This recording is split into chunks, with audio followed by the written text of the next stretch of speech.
Hello बच्चों, welcome to eSaral. This is your very own doctor Anshuman Agrawal. I hope सबकी तैयारी बहुत अच्छी चल रही है बच्चों। सब खूब मेहनत कर रहे हो अपने लक्ष्य को पाने के लिए। सबको डॉक्टर बनना है। डॉक्टर बनने के लिए नीट क्रैक करनी पड़ेगी बच्चों, और नीट क्रैक करनी है तो मेहनत खूब करनी पड़ेगी, क्योंकि मेहनत का कोई सब्स्टिट्यूट नहीं होता बच्चों। मेहनत करोगे तो डॉक्टर बन जाओगे, नहीं करोगे तो फिर पता नहीं क्या बनोगे। ठीक बच्चों, और यदि नीट क्रैक करनी है तो अब 600 नंबर के आसपास तो लाने ही पड़ेंगे बच्चों। 720 में से मिनिमम है ये, तो अब एक तरीके से ये मान लो 580 से 600 के आसपास कट ऑफ जा रही है बच्चों। गवर्नमेंट मेडिकल कॉलेज में एमबीबीएस सीट चाहिए तो इतने मार्क्स हमें चाहिए, और यदि इतने मार्क्स चाहिए, ये तो सिर्फ सिलेक्शन की बात कर रहा हूं, अच्छी रैंक की बात तो अभी हम करेंगे। सिर्फ सिलेक्शन के लिए ही जब इतने मार्क्स चाहिए तो बच्चों फिर बायोलॉजी में आपको 300 प्लस मार्क्स कंपलसरी हैं। उसके बिना सिलेक्शन के बारे में मत सोचो। और जब 300 प्लस मार्क्स बायोलॉजी में चाहिए तो बच्चों एनसीईआरटी तो मिनिमम बेसिक रिक्वायरमेंट है, उसकी तो हर लाइन अच्छे से समझी हुई और याद होनी ही चाहिए। लेकिन यदि आप अच्छी रैंक को एक्सपेक्ट कर रहे हो, टारगेट कर रहे हो बच्चों, तो उसके लिए तो फिर आपको एनसीईआरटी का हर टॉपिक, हर सब टॉपिक डिटेल में समझा हुआ होना चाहिए, जो एनसीईआरटी ने डिटेल में नहीं समझा रखा है बच्चों। तो आपके इस प्रॉब्लम को सॉल्व करने के लिए ही ईसरल ने संपूर्ण नीट बायोलॉजी बच्चों एनसीईआरटी सीरीज स्टार्ट करी थी। काफी चैप्टर्स अभी तक इसमें हम पढ़ चुके हैं। अभी हम देखेंगे कौन कौन से चैप्टर्स पढ़ चुके हैं। ये सब ईसरल के नीट चैनल पे अवेलेबल हैं। साथ ही साथ बच्चों इस सीरीज में क्या बेनिफिट आपको मिल रहा है, कंप्लीटली फ्री है, और हर चैप्टर में एनसीईआरटी की हर लाइन को हम कंसेप्चुअली कवर कर रहे हैं। कोशिश ये भी है कि एनसीईआरटी के बियॉन्ड जो आपसे पूछा जाता है, जो अच्छी रैंक के लिए जरूरी है, उसको भी यहां पर जितना हो सकता है प्रैक्टिकली पॉसिबल हम कवर कर रहे हैं। लेकिन क्योंकि यहां पर कुछ लिमिटेशंस आ जाती है, टाइम की भी आ जाती है बच्चों, एक लिमिटेड टाइम फ्रेम में इस सीरीज को अपने को कंप्लीट करना है, तो बहुत सारी चीजें ऐसी भी है जो हम यहां कवर नहीं कर पाएंगे। बट वो हम आपको बताते रहते हैं कि भाई यहां पर कौन सी चीज का भी ज्यादा डिटेल में हम नहीं गए। वो सारी चीजें भी आपको चिंता करने की जरूरत नहीं है बच्चों, सब कुछ आपको मिल जाएगा where on the eSaral app. ESaral app पे जितने भी लेक्चर्स हैं बच्चों बायोलॉजी के, उनमें हर चीज को इस तरह से डिजाइन किया गया है कि नीट में जो भी पूछा जा सकता है from within the NCERT and from outside the NCERT, everything has been covered conceptually and with beautiful visualisations, animations और वीडियोस की मदद से समझाया हुआ है बच्चों। तो जो बच्चे रैंक टारगेट कर रहे हैं, अच्छी रैंक लाना चाहते हैं नीट के अंदर, वो बच्चों सिर्फ इस सीरीज के लेक्चर्स को देखकर ही रेस्ट्रिक्टेड ना रहें। ठीक है, उसमें 300 नंबर तो आ जाएंगे, 300 प्लस तक भी पहुंच जाओगे। लेकिन यदि 340 प्लस टारगेट कर रहे हो, 350 टारगेट कर रहे हो, इवन 360 लाना चाहते हो बच्चा आउट ऑफ 360 इन बायोलॉजी, तो फिर मैं क्या सजेस्ट करूंगा, क्या होना चाहिए सीक्वेंस ऑफ स्टडी बच्चों। पहले आप ये लेक्चर देखें और उसके बाद बच्चों सेम चैप्टर को एक बार ईसरल ऐप पे जाकर वहां से खोल के देखें। उसके बाद फिर कुछ नहीं बचेगा, नथिंग विल बी लेफ्ट, और नीट में हमारे अच्छे मार्क्स इंश्योर हो जाएंगे बच्चों। तो बच्चों देख लेते हैं कि भाई अभी तक हमने कौन कौन से चैप्टर्स को इसके अंदर कंप्लीट कर लिया है सीरीज के अंदर। तो बच्चों breathing and exchange of gases से हमने स्टार्ट किया था, डाइजेशन एंड एब्जॉर्प्शन। उसके बाद फिर बच्चों 12th का एक चैप्टर लिया रिप्रोडक्शन इन ऑर्गेनिजम्स, फिर अगेन 11th का एक chapter body fluids and circulation, फिर 12th का sexual reproduction in flowering plants, फिर बच्चों excretory products and their elimination 11th, then 12th human reproduction, then 11th का एक बेसिक चैप्टर सेल। ये सारे चैप्टर्स कंप्लीट हो चुके हैं। जिन बच्चों ने अभी तक नहीं देखे हैं बच्चों, वो चैनल के ऊपर ये सारी चीजें अवेलेबल है, आप देखें।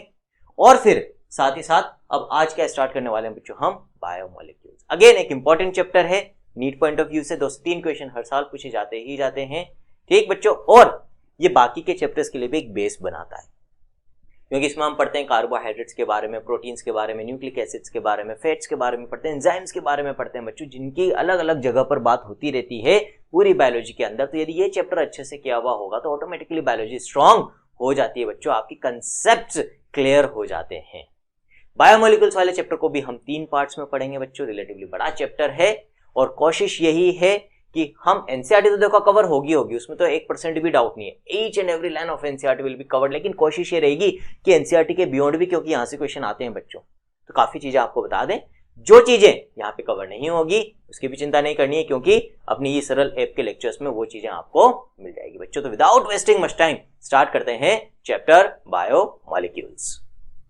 अब बच्चों एनसीईआरटी ने ये जो चैप्टर है इसमें थोड़ा सा सीक्वेंसिंग में गड़बड़ कर रखी है। यदि अपन देखेंगे भी एनसीईआरटी ने इसमें कौन कौन सी चीजें कहां कहां दे रखी है, तो सबसे पहले एनसीईआरटी इसमें बात करती है how to analyse chemical composition, कि किस तरह से हम ये पता लगा सकते हैं कि लिविंग ऑर्गेनिजम्स के अंदर कौन कौन से केमिकल्स प्रेजेंट होते हैं। उसके लिए पर्टिकुलरली हम 2 एक्सपेरिमेंट्स की भी हम बात करेंगे, फिर प्राइमरी एंड सेकेंडरी मेटाबोलाइट्स के बारे में बताया। यहां तक चीजें ठीक है, ठीक। इसके बाद फिर बच्चों क्या गड़बड़ कर रही है कि यहाँ पर बायोमैक्रोमोलिक्यूल्स के बारे में बात कर रही है, लेकिन इनके जो बिल्डिंग ब्लॉक्स हैं वो उसने कहाँ मेंशन कर दिए, इस फर्स्ट टॉपिक में ही मेंशन कर दिए थे। तो यहाँ पर क्या हो गया कि कुछ चीजें तो हम यहाँ पर पढ़ रहे हैं, फिर टुकड़ों में फिर आधी चीजें यहाँ पर पढ़ रहे हैं। जैसे प्रोटीन्स की बात करें तो अब प्रोटीन्स एक साथ एक जगह होने चाहिए थे, जैसे यहाँ पर मेंशन कर रखा है, लेकिन एक जगह मेंशन कर नहीं रखे हैं। प्रोटीन्स के बिल्डिंग ब्लॉक्स क्या होते हैं, अमीनो एसिड्स, वो इन्होंने पहले यहीं पर ही बता दिए। इसी तरह से फिर न्यूक्लिक एसिड्स के बिल्डिंग ब्लॉक्स यहीं पर ही बता दिए बच्चों। तो थोड़ा सा हेफाजर्ड वे में, रैंडम वे में ये चैप्टर प्रेजेंट कर रखा है एनसीईआरटी ने। आई थिंक इसकी सीक्वेंस पे यदि एनसीईआरटी एनटीए वर्क करे तो एक बेटर चैप्टर क्रिएट हो सकता है एनसीईआरटी के अंदर भी, ठीक। तो बच्चों लेकिन आपको चिंता करने की जरूरत नहीं है, अपन इस सीक्वेंस को भी किस तरह से अच्छे से कंसेप्चुअली समझ सकते हैं अभी इस सीरीज में देखेंगे बच्चों। तो स्टार्ट करते हैं। आज हम कवर करेंगे बच्चों एक तो how to analyse chemical composition, और दूसरा हम कवर करेंगे प्राइमरी एंड सेकेंडरी मेटाबोलाइट्स बच्चों, ठीक। तो बायोमोलिक्यूल्स चैप्टर बच्चों, बायोमोलिक्यूल्स का मतलब क्या होता है? The term bio refers to what? Bio का मतलब क्या होता है बच्चों? Life, living organisms. मॉलिक्यूल्स, ठीक, तो बायोज रेफर्स टू लाइफ। तो ऐसे मॉलिक्यूल्स जो लिविंग ऑर्गेनिजम्स में मिलते हैं they are called as biomolecules, यदि सिंपल वे में बोले तो।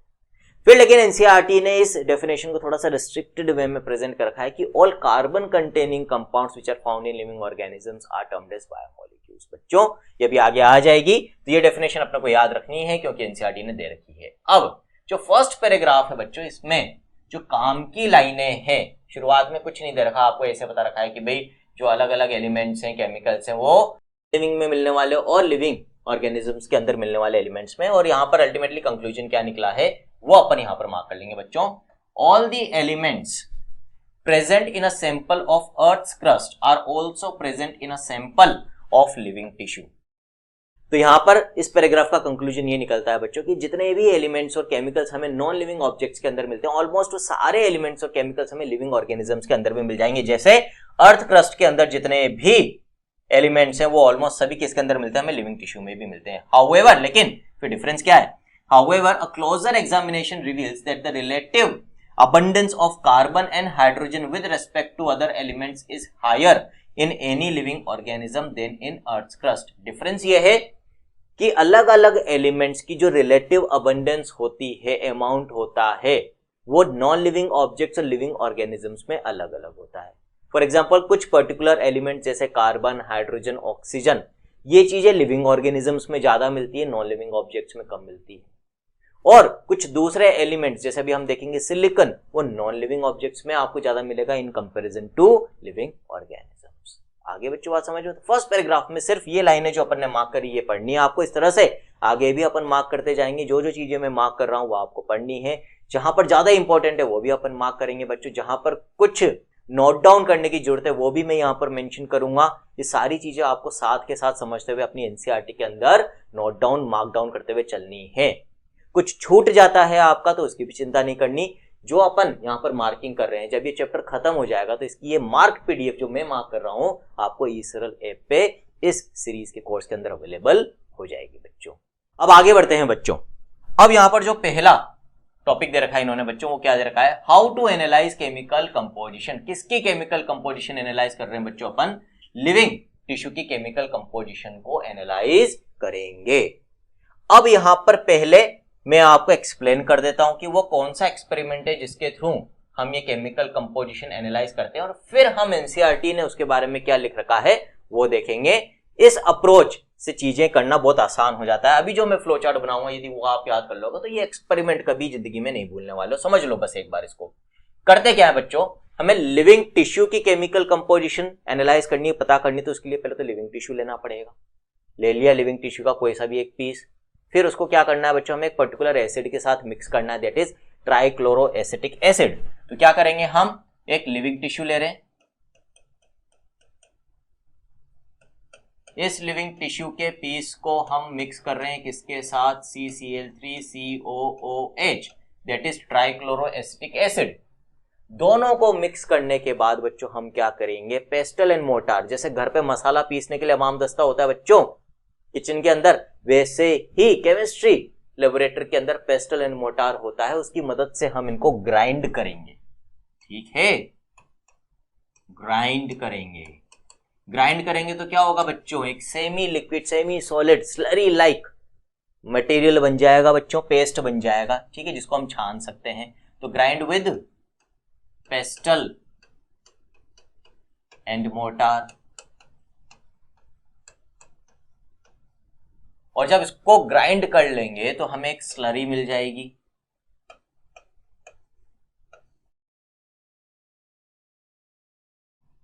इस स्लरी को अब हम फिल्टर करेंगे बच्चों, किसकी मदद से, एक पतले क्लॉथ की मदद से, जिसको हम कॉटन क्लॉथ या तो एक सूती कपड़ा ले सकते हैं या चीज क्लॉथ ले सकते हैं बच्चों, बहुत पतला कपड़ा।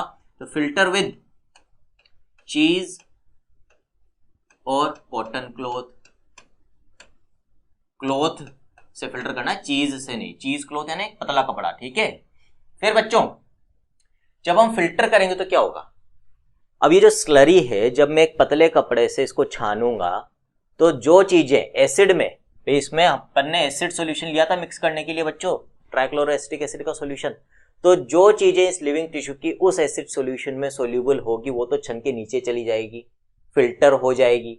जो चीजें उसमें सोल्यूबल नहीं होगी और बड़ी साइज की होगी वो कपड़े के ऊपर रह जाएगी, रिटेन्ड रह जाएगी कपड़े के ऊपर। तो हमें दो फ्रैक्शन मिलेंगे। जो चीजें फिल्टर हो गई है वो फ्रैक्शन क्या कहलाएगा, फिल्ट्रेट।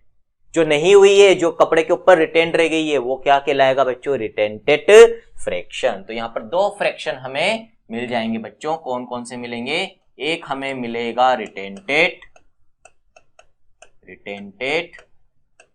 दूसरा बच्चों हमें मिलेगा फिल्ट्रेट। जो कपड़े के ऊपर है गया वो रिटेंटेड होता है, जो फिल्टर हो गया वो फिल्ट्रेट कहलाता है। रिटेंटेड को हम और क्या बोल सकते हैं बच्चों, एसिड इनसोल्यूबल फ्रैक्शन।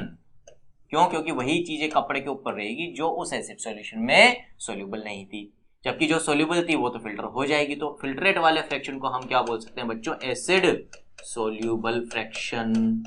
ठीक है, अब फिर जब इन दोनों की केमिकल कंपोजिशन को अपन ने एनालाइज किया कि भाई फिल्ट्रेट के अंदर क्या है, रिटेंटेड के अंदर क्या है, तो हमें क्या देखने को मिला बच्चों, रिटेंटेड के अंदर हमें लार्ज मॉलिक्यूल्स देखने को मिले विच वर एसिड इनसोल्यूबल। ये जो लार्ज मॉलिक्यूल्स थे बच्चों, इनका मॉलिक्यूलर वेट किससे ज्यादा देखने को मिलता है, हमें 1000 डाल्टन से ज्यादा देखने को मिलता है। तो molecular weight of molecules was more than 1000 Dalton's बच्चों। ठीक है, जबकि मोस्ट ऑफ दी मॉलिक्यूल्स जो हमें रिटेंटेड में मिले 1000 से तो ज्यादा था। इनफैक्ट उनका तो जो मॉलिक्यूलर वेट था वो 10,000 से भी ज्यादा था। तो usually of the order of 10,000 Dalton, मतलब ज्यादातर मॉलिक्यूल्स 10,000 डाल्टन के ऊपर के थे, लेकिन 1000 के नीचे का तो कोई नहीं मिलेगा आपको, ये कहना चाह रहे हैं अपन। यहाँ पर एक एक्सेप्शन है, वो अभी अपन बात कर लेंगे। ठीक है, तो मॉलिक्यूलर वेट सबका किससे ज्यादा था, 1000 डाल्टन से ज्यादा था बच्चों। क्योंकि इनका साइज ज्यादा है, वे एसिड में इनसोल्यूबल है वो तो अपन ने लिख ही दिया, साइज ज्यादा है और लिविंग ऑर्गेनिजम्स के अंदर मिल रहे हैं, तो इनको अपन ने क्या बोला बच्चों, they are called as biomacromolecules. Macro refers to large बच्चों, तो ये लार्ज मॉलिक्यूल्स हैं। एग्जांपल्स क्या क्या इंक्लूड होते हैं बच्चों इसके अंदर, एक तो प्रोटीन्स, ठीक है, इसके अलावा बच्चों न्यूक्लिक एसिड्स,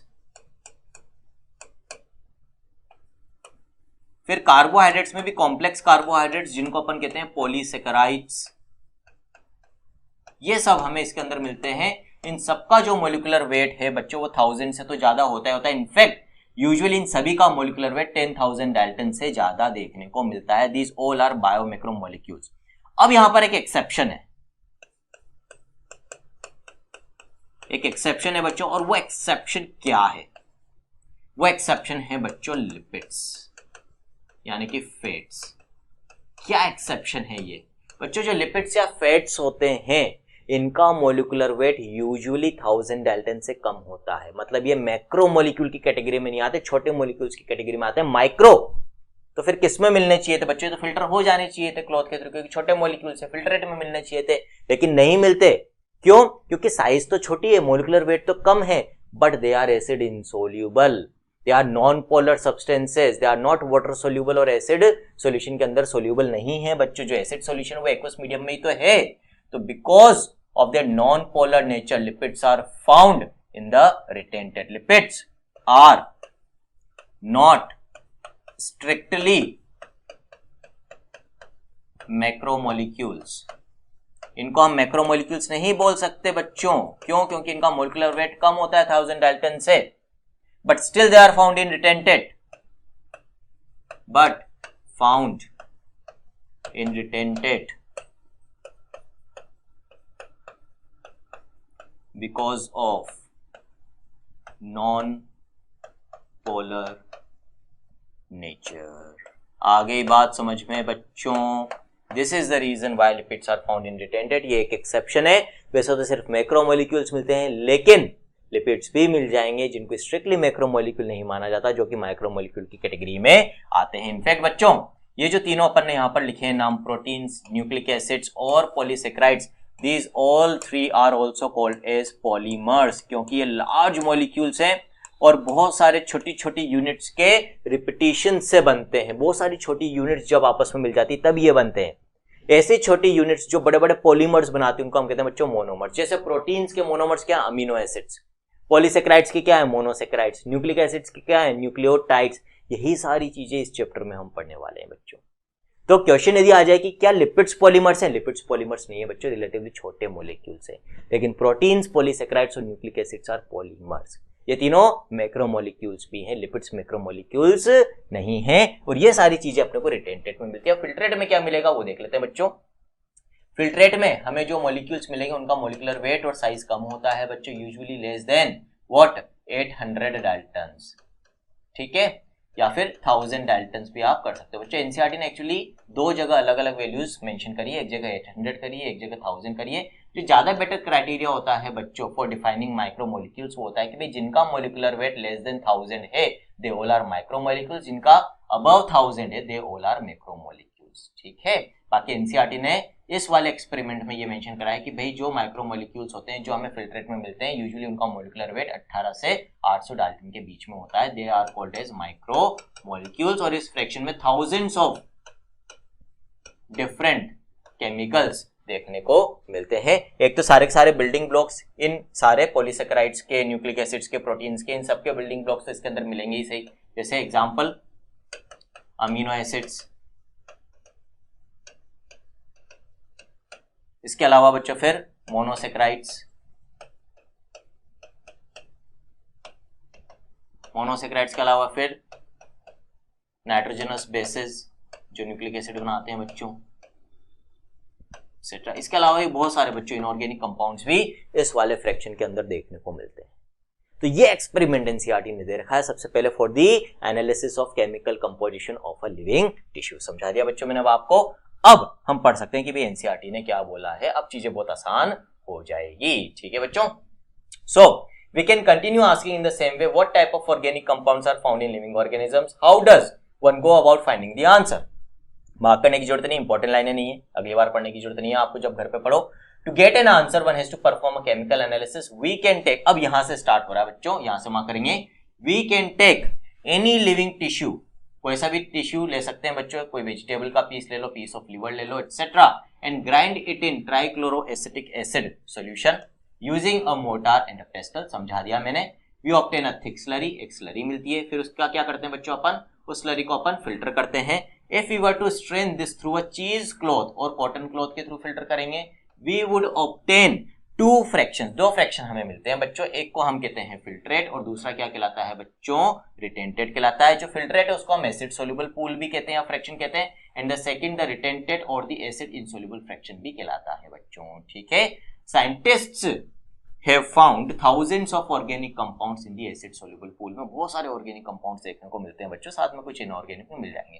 पूरा का पूरा एक्सपेरिमेंट अपन ने समझ लिया है बच्चों, आई थिंक इसमें कोई डाउट आपको नहीं होना चाहिए। एक व्यू में आपको देखना हो तो यहाँ पर आप देख सकते हो बच्चों। लिविंग टिश्यू लिया, ट्राइक्लोरोएसिटिक एसिड के साथ मिक्स किया, ग्राइंड किया, स्लरी बनी, उसको फिल्टर किया चीज या कॉटन क्लॉथ से, जो क्लॉथ के ऊपर रह गया रिटेंटेड यानी कि एसिड इनसॉल्युबल फ्रैक्शन, जो फिल्टर हो गया फिल्ट्रेट यानी कि एसिड सॉल्युबल फ्रैक्शन। इसके अंदर 18 से 800 डाल्टन के यानी छोटे मॉलिक्यूल्स, इसमें बड़े मॉलिक्यूल्स हैं, इनको मैक्रोमोलिक्यूल्स कहते हैं, इनको माइक्रोमोलिक्यूल्स कहते हैं। इनमें प्रोटीन्स, न्यूक्लिक एसिड्स, पॉलीसेकेराइड्स आते हैं जो पॉलीमर्स भी हैं। इनमें यूजुअली इनके बिल्डिंग ब्लॉक्स आते हैं बच्चों, like amino acids, monosaccharides, nitrogenous bases. Exception है बच्चों रिटेंटेट में लिपिड्स, जो कि स्ट्रिक्टली मैक्रोमोलिक्यूल्स नहीं है, छोटे मॉलिक्यूल्स है, माइक्रोमोलिक्यूल्स है, फिर भी रिटेंटेट में मिलते हैं because of their insolubility in water, because of their non polar nature. ये पानी में सोल्यूबल नहीं होते बच्चों, लिपिड्स ऑर्गेनिक सॉल्वेंट्स में ही सोल्यूबल होते हैं। ठीक है, आगे देखते हैं भी एनसीईआरटी क्या बोलती है। In higher classes you will learn about how to analyze a living tissue sample and identify a particular organic compound. It will suffice to say here that one extracts the compounds and then subjects the extract to various separation techniques till one has separated a compound from all other compounds. In other words, one isolates and purifies a compound. ठीक, क्या कहना चाह रही है यहाँ पर NCERT? ये लाइनें मार्क करने की जरूरत नहीं है अपने को कि भाई जब आप हायर क्लासेस में जाते हैं या आगे हायर स्टडीज करेंगे तो वहां पर क्या होगा कि यहाँ पर तो हमने सिर्फ एक बेसिकली ग्रॉसली देखा है कि भाई एसिड सोल्यूबल पूल में क्या है, एसिड इनसोल्यूबल में क्या है, लेकिन अलग अलग एलिमेंट्स और कंपाउंड्स की नेचर को यदि हमें एनालाइज करना है तो पहले उनको आइसोलेट करना पड़ेगा, उनको फिर प्यूरिफाई करना पड़ेगा और उनके आइडेंटिफिकेशन के लिए जो स्पेसिफिक टेस्ट होते हैं, रिएजेंट्स होते हैं, उनको यूज करके उनको एनालाइज हम कर सकते हैं, आइडेंटिफाई कर सकते हैं। तो ये बताया कि भाई आपको और ज्यादा डिटेल में आइडेंटिफिकेशन करनी है तो उसके लिए स्पेसिफिक टेस्ट करने पड़ेंगे। ठीक है भाई, जब जरूरत होगी तब कर लेंगे, यहां से क्वेश्चन नहीं बनता है तो अभी इसकी जरूरत नहीं है। आगे देखते हैं। Analytical techniques when applied to the compound give us an idea of the molecular formula and the probable structure of the compound। जब हम टेस्ट परफॉर्म करते हैं तो उससे हमें कंपाउंड का मोलिकुलर और स्ट्रक्चरल फॉर्मूला पता चलता है। ऑल दी कार्बन कंपाउंड्स, अब ये काम की चीज है जो अभी अपन ने डेफिनेशन बोली थी कि भाई डेफिनेशन पूछी जा सकती है बायोमोलिक्यूल्स की, जो एनसीईआरटी में गिवन है, तो यहां पर वो गिवन है बच्चों। All the carbon compounds that we get from living tissues can be called biomolecules। this is the definition of biomolecules। इसको अच्छे से स्टार मार्क कर लो बच्चों, क्वेश्चन इस पे बन सकता है, इंपॉर्टेंट है। ठीक है, तो बायोमोलिक्यूल्स क्या हो गए? लिविंग ऑर्गेनिजम्स में जितने भी कार्बन कंटेनिंग कंपाउंड्स है they are collectively called as biomolecules. However, लेकिन ऐसा नहीं कि सिर्फ कार्बन कंटेनिंग कंपाउंड यानी कि ऑर्गेनिक कंपाउंड ही होते हैं बच्चों, लिविंग ऑर्गेनिजम्स में इनऑर्गेनिक भी आपको मिलेंगे। तो however living organisms have also got inorganic elements and compounds in them। अब इनका एनालिसिस, इनका पता हम कैसे लगाएंगे? How do we know this? अब इसके लिए एक और टेस्ट यहां पर एनसीईआरटी ने आपको एक्सप्लेन कर रखा है, डिटेल में नहीं ब्रीफली कर रखा है, लेकिन उसके बारे में भी आइडिया होना जरूरी है। क्या है बच्चों वो? A slightly different but destructive experiment has to be done. कौन सा एक्सपेरिमेंट है देखते हैं बच्चों। One weighs a small amount of a living tissue, say a leaf or liver, and this is called wet weight and dried। हम क्या करते हैं, अगेन एक पीस ऑफ लिविंग टिश्यू लेंगे, लेकिन इस बार उसको सुखा रहे हैं बच्चों। ठीक है, सुखाने के पहले लेकिन अपन उसका एक बार वजन कर लेंगे बच्चों। ये जो वजन वेट अपने को उसका मिलेगा, this is called as wet weight. क्यों? अभी उसके अंदर वाटर कंटेंट भी है बच्चों। फिर उसको सुखा देंगे, सुखा देंगे तो वो ड्राई हो जाएगा। अब ये जो वजन मिलेगा वो कहलाएगा ड्राई वेट। तो एक तो हमें इससे ये पता चल जाएगा कि उसके अंदर वाटर कंटेंट कितना है, पहली चीज तो ये पता चल गई, इससे डिफरेंस निकाल लेंगे दोनों वेट का। फिर क्या करेंगे बच्चों, अपन आगे देखते हैं। ऑल दी वाटर इवेपोरेट्स, जब हम उसको ड्राई करेंगे तो the remaining material gives dry weight, निकाल लिया अपन ने, इससे अपने को वाटर कंटेंट पता चल जाएगा। फिर now if the tissue is fully burned, अब उसको जला रहे हैं बच्चों अपन, all the carbon compounds are oxidized to gaseous form carbon dioxide water vapor and are removed। what is remaining is called ash। ठीक है बच्चों, तो हमने क्या करा, अब ये जो ड्राई मैटर हमें मिला है आफ्टर इवेपोरेशन ऑफ वाटर, उसको पूरी तरह से जला देते हैं। जलाएंगे तो क्या होगा बच्चों, राख में तब्दील हो जाएगा और उसके अंदर जितने भी हाइड्रोकार्बन है या कार्बन कंटेनिंग कंपाउंड्स हैं, वो कार्बन डाइऑक्साइड, वाटर वेपर, जितने भी ऑर्गेनिक कंपाउंड्स हैं बच्चों, वो सब ऑक्सीडाइज होकर और स्मोक के अंदर चले जाएंगे, धुएं के अंदर निकल जाएंगे। क्या बचेंगे? सिर्फ और सिर्फ इनऑर्गेनिक कॉन्स्टिट्यूएंट्स बचेंगे बच्चों। So this ash contains inorganic elements only, like calcium, magnesium etcetera. इसके अलावा बच्चों सल्फेट हो सकते हैं, फॉस्फेट हो सकते हैं, they are all present in this remaining ash. Elements will be present. और बच्चों मैंने क्या बोला था आपको, जो इनऑर्गेनिक कंपाउंड्स होते हैं लाइक सल्फेट, फॉस्फेट, ये किसमें भी मिलते हैं, एसिड सोल्यूबल फ्रैक्शन में भी मिलते हैं। वहां पर अपन ने अभी बात करी थी कि जो एसिड सोल्यूबल फ्रैक्शन होता है उसमें thousands of organic and inorganic compounds scientists को मिले।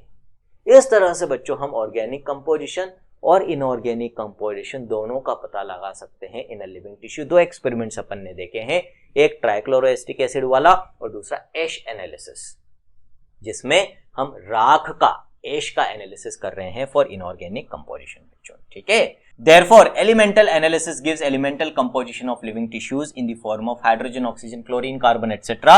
While analysis for compounds gives an idea of the kind of organic and inorganic constituents. तो बच्चों एलिमेंट्स का पता लगाना है तो एलिमेंटल एनालिसिस करते हैं, कंपाउंड्स का करना है तो उसके लिए एक्सपेरिमेंट्स अलग होते हैं, ये कहना चाह रही है यहाँ पर एनसीईआरटी, ठीक। फिर from a chemistry point of view one can identify functional groups like aldehyde, ketones, aromatic compounds etcetera, but from a biological point of view we shall classify them into amino acids, nucleotide bases, fatty acids etcetera. क्या कह रही है, जब हम इन compounds की composition का पता लगाएंगे किसी लिविंग टिश्यू में, तो जब हम केमिस्ट्री पढ़ते हैं तब तो हम किस टर्म्स में बात करते हैं बच्चों, एल्डिहाइड है क्या, कार्बोक्सिलिक एसिड है क्या, एस्टर है क्या, क्या है, ठीक है, फंक्शनल ग्रुप्स के बेसिस पे बात करते हैं। लेकिन अभी हम बायोलॉजी पढ़ रहे हैं, केमिस्ट्री नहीं पढ़ रहे बच्चों। यहाँ पर हमारे काम के ऑर्गेनिक कंपाउंड्स या टर्म्स कौन से हैं बच्चों, कि भाई अमीनो एसिड है या नहीं है इसके अंदर, फैटी एसिड है या नहीं है इसके अंदर, नाइट्रोजनस बेसिस है या नहीं है इसके अंदर, मोनोसेक्राइड है या नहीं है इसके अंदर, प्रोटीन्स है या नहीं है इसके अंदर। तो ये सारे टर्म्स हम यूज करते हैं जब बायोलॉजी में हम कंपाउंड कंपोजिशन का एनालिसिस करते हैं किसी भी लिविंग टिश्यू के अंदर। आगे बात यहां तक समझ में, आगे बढ़ते हैं बच्चों। अब यहां पर एनसीईआरटी ने क्या कर रखा है बच्चों, यहां पर एनसीईआरटी ने कुछ छोटे मॉलिक्यूल्स के बारे में बात कर रखी, जैसे अमीनो एसिड्स जो किसके बिल्डिंग ब्लॉक्स होते हैं, प्रोटीन्स। फिर किसके बारे में बात कर ली, थोड़ी सी फैटी एसिड्स के बारे में बात कर रखी बच्चों। तो इस तरह से फिर न्यूक्लियोटाइड्स के बारे में जो न्यूक्लिक एसिड्स बनाते हैं। तो एक बार तो बच्चों जो बिल्डिंग ब्लॉक्स होते हैं बायोमोलिक्यूल्स के, उनके बारे में यहाँ पर बात कर ली। फिर इन बिल्डिंग ब्लॉक से जो बायोमोलिक्यूल्स बनते हैं उनकी सेपरेटली आगे बात कर रखी, प्रोटीन्स के अंदर, न्यूक्लिक एसिड्स के अंदर, जो टुकड़ों में काट दिया बच्चों, थोड़ा सा मुश्किल हो जाता है समझना। लेकिन अब क्योंकि एनसीईआरटी ने दे रखा है और एनसीईआरटी तो बेसिक मिनिमम रिक्वायरमेंट है, तो हम इसी सीक्वेंस में पढ़ने की कोशिश करेंगे, ठीक है। और चिंता नहीं करो, बिल्कुल अच्छे से चीजें कवर करते हुए आगे बढ़ेंगे। लेकिन उसके पहले कुछ इंपॉर्टेंट टेबल्स है बच्चों एनसीईआरटी में, जिनको कवर करना बहुत जरूरी है। एक टेबल आपको क्या दे रखी है बच्चों, there is a comparison of elements present in non living and living matter, ठीक। शुरुआत में भी बात हुई थी कि भाई अर्थ क्रस्ट में जितने भी एलिमेंट्स मिलते हैं वो ऑलमोस्ट आपको लिविंग ऑर्गेनिजम्स में भी मिलेंगे, लेकिन दोनों में रिलेटिव अबंडेंस अलग अलग होती है। क्या डिफरेंस है देखते हैं बच्चों। जैसे सबसे पहले अपन बात करें बच्चों हाइड्रोजन की, तो अर्थ क्रस्ट के अंदर तो 0.14% ही है बच्चों, लेकिन ह्यूमन बॉडी के अंदर 0.5% है। कार्बन की बात करें तो 0.03% अर्थ क्रस्ट में, लेकिन 18.5% ह्यूमन बॉडी में। सबसे ज्यादा क्या है बच्चों ह्यूमन बॉडी में, कौन सा एलिमेंट है बच्चों, ऑक्सीजन है। अर्थ क्रस्ट में 46.6%, लेकिन ह्यूमन बॉडी में 65% क्या है बच्चों, ऑक्सीजन। फिर नाइट्रोजन की बात करें बच्चों तो अर्थ क्रस्ट में ट्रेसेस में बहुत कम अमाउंट में, वेरी लिटिल अमाउंट में, लेकिन अगेन ह्यूमन बॉडी में 3.3% है बच्चों। सल्फर की बात करें तो अर्थ क्रस्ट में 0.03, ह्यूमन बॉडी में 0.3 बच्चों। तो यहां तक आप देखोगे बच्चों जितने भी एलिमेंट्स हैं ये सब ह्यूमन बॉडी में ज्यादा है in comparison to earth crust, ठीक है। ये याद रखना है बच्चों अपने को, ये सारे के सारे अर्थ क्रस्ट से ज्यादा ह्यूमन बॉडी के अंदर देखने को मिलते हैं। अब सोडियम की बात करें यदि अपन, तो सोडियम बच्चों अर्थ क्रस्ट में 2.8, लेकिन ह्यूमन बॉडी में सिर्फ 0.2। कैल्शियम 3.6, इधर 1.5 है बच्चों। मैग्नीशियम 2.1, इधर 0.1 ही है बच्चों। और सिलिकॉन अर्थ क्रस्ट में 27.7%, लेकिन बॉडी के अंदर नेग्लिजिबल अमाउंट में है बच्चों। ये सारे के सारे जो हैं ये अर्थ क्रस्ट के अंदर ज्यादा होते हैं, ठीक है। तो भाई ये तो अर्थ क्रस्ट के अंदर ज्यादा है, और ये सारे के सारे जो हैं बच्चों ऊपर वाले ये ह्यूमन बॉडी के अंदर ज्यादा होते हैं। तो आपको यदि वैल्यूज याद नहीं भी रहे तो एटलीस्ट इतना याद रख लेना कि कौन से ह्यूमन बॉडी में ज्यादा है और कौन से ह्यूमन बॉडी में अर्थ क्रस्ट के कंपैरिजन में कम है। और जो सबसे ज्यादा है बच्चों कम से कम उसको जरूर याद रख लेना, दैट इज ऑक्सीजन। आ गई बात समझ में। एक और टेबल दे रखी बच्चों फिर अपने को, वो भी देख लेते हैं अपन। क्या टेबल है, a list of representative inorganic constituents of living tissues, की भाई लिविंग टिश्यू में, लिविंग ऑर्गेनिजम्स में कौन कौन से इनऑर्गेनिक कॉन्स्टिट्यूएंट्स मिलते हैं, एलिमेंट्स भी और कंपाउंड्स भी। इंपॉर्टेंट टेबल नहीं है, अपने को पता है बच्चों ऑलमोस्ट सारे एलिमेंट्स मिल जाएंगे, सोडियम पोटेशियम, जितने भी कॉमन एलिमेंट्स हैं बच्चों, सोडियम पोटेशियम कैल्शियम मैग्नीशियम। फिर ज्यादातर common compounds NaCl, calcium carbonate, phosphate, sulphate और वाटर, सबसे ज्यादा अबंडेंट सब्सटेंस होता है लिविंग ऑर्गेनिजम्स के अंदर, ये यहां पर लिख लो बच्चों, most abundant substance in living organisms. और एलिमेंट कौन सा हो जाएगा बच्चों, अभी अपन ने देखा ऊपर वाली टेबल में, ऑक्सीजन। क्लियर है, आगे बढ़ते हैं। अब यहां पर एनसीईआरटी ने किसकी बात कर रखी है, मैंने आपको बोला था बच्चों अमीनो एसिड्स की बात चालू कर दी है। Amino acids are what, amino acids are monomers of polymers called as proteins. Proteins जो कि बड़े मॉलिक्यूल से पॉलीमर्स हैं उनको बनाने का काम अमीनो एसिड्स करते हैं। बहुत सारे अमीनो एसिड्स जब जुड़ जाते हैं बच्चों, जुड़कर एक लंबी चेन बनाते हैं, तो उस चेन को हम प्रोटीन्स कहते हैं।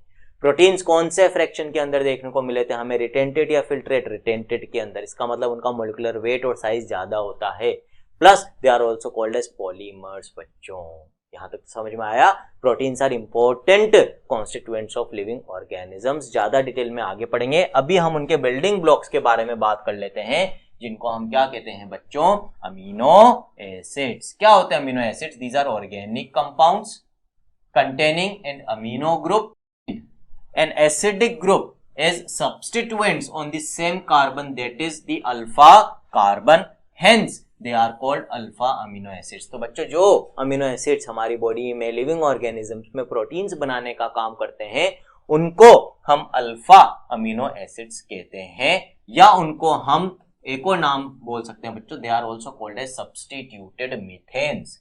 क्यों बोलते हैं बच्चों ऐसा, ये देख लेते हैं अपन। तो इसको देखने के लिए बच्चों अपन स्ट्रक्चर देख लेते हैं इनका। तो ये जो अमीनो एसिड्स होते हैं बच्चों, अमीनो एसिड्स का यदि अपन स्ट्रक्चर बनाना चाहें तो इन्होंने क्या बोला कि एक ही कार्बन के ऊपर एक तो आपको क्या मिलेगा बच्चों, अमीनो ग्रुप मिलता है, और दूसरा ग्रुप कौन सा मिलता है बच्चों, एसिडिक ग्रुप, जो कि होता है कार्बोक्सिलिक एसिड। तो एक तो हो गया कार्बोक्सिलिक एसिड ग्रुप, इसी कार्बन पे आपको क्या मिलेगा बच्चों, अमीनो ग्रुप मिलेगा, प्लस इस पे एक मिलता है हाइड्रोजन, और एक होता है बच्चों वेरिएबल ग्रुप जिसको हम कहते हैं आर ग्रुप। यहां पर क्या हो रहा है बच्चों, यदि मैं मीथेन की बात करूं तो मीथेन क्या होता है बच्चों, CH4, और इस मीथेन के 3 हाइड्रोजन को हमने अलग अलग ग्रुप से सब्स्टिट्यूट कर दिया। इस हाइड्रोजन की जगह बच्चों अपन ने कार्बोक्सिलिक एसिड लगा दिया, इस हाइड्रोजन की जगह अपन ने एक वेरिएबल ग्रुप लगा दिया जो अलग अलग अमीनो एसिड में अलग अलग होता है, और इस हाइड्रोजन की जगह बच्चों अपन ने अमीनो ग्रुप लगा दिया है। ठीक है, तो हम क्या कह सकते हैं बच्चों कि जो अमीनो एसिड बन रहा है वो सब्स्टिट्यूशन से बन रहा है, किसके सब्स्टिट्यूशन से, substitution of hydrogens of methane. इसीलिए अपन अमीनो एसिड्स को क्या बोलते हैं बच्चों, सब्स्टिट्यूटेड मीथेन भी बोलते हैं। ये रीजन है सब्स्टिट्यूटेड मीथेन बोलने का, और क्योंकि इनके अंदर अमीनो ग्रुप भी है और एसिडिक ग्रुप भी है, that is why they are called as amino acids. और एक ही कार्बन पे हैं जिसको हम कहते हैं alpha carbon, that is why they are also called as alpha amino acids.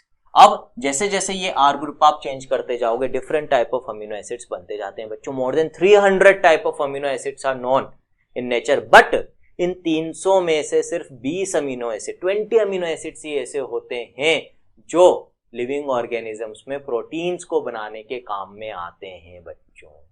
ठीक है, ये जो प्रोटीन फॉर्मिंग अमीनो एसिड्स है इनका नंबर सिर्फ 20 है, जबकि नेचर में 300 से भी ज्यादा अमीनो एसिड्स नोन है। उन अमीनो एसिड्स का दूसरे मेटाबॉलिक पाथवेज में काम होता है, दूसरी जगह रोल प्ले करते हैं, कई चीजों को बनाने में रोल प्ले करते हैं बच्चों, लेकिन not in the formation of proteins. Proteins के लिए 20 ही होते हैं। ठीक है, अब बच्चों ये जो अमीनो एसिड्स हैं 20 टाइप्स जो प्रोटीन्स बनाते हैं, इनमें से 3 के स्ट्रक्चर आपको एनसीईआरटी ने दे रखे हैं।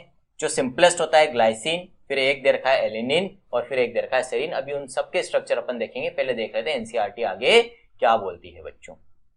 There are 4 substituent groups occupying the 4 valency position. Carbon की 4 जो कोवेलेंट वैलेंसी पोजीशंस होती है उनको 4 ग्रुप्स ऑक्यूपाई कर रहे हैं बच्चों। कौन कौन से होते हैं, दीज आर, एक तो हाइड्रोजन देखा भी हमने, एक कार्बोक्सिलिक एसिड ग्रुप देखा बच्चों, एक अमीनो ग्रुप होता है, और एक वेरिएबल ग्रुप होता है डेजिग्नेटेड एज आर ग्रुप। बता दिए ये चारों ग्रुप मैंने। Now based on the nature of R group there are many amino acids, ये भी मैंने आपको बता दिया। जैसे जैसे आर ग्रुप चेंज करते जाओगे वैसे वैसे type of amino acid change होता जाएगा बच्चों। However those which occur in proteins are only of 20 types के ही होते हैं। The R group in these proteinaceous amino acids could be a hydrogen. अब यदि मैं इस R ग्रुप को हाइड्रोजन से रिप्लेस कर दूं तो कौन सा अमीनो एसिड बन जाएगा बच्चों? ग्लाइसिन। मिथाइल से रिप्लेस कर दूं तो कौन सा बन जाएगा बच्चों? एलेनिन। और हाइड्रोक्सी मिथाइल ग्रुप से रिप्लेस कर दूं बच्चों तो कौन सा बन जाएगा? सेरीन। ठीक है, these 3 of the 20 amino acids are shown in figure 9.1। ये फिगर एक बार देख लेते हैं बच्चों।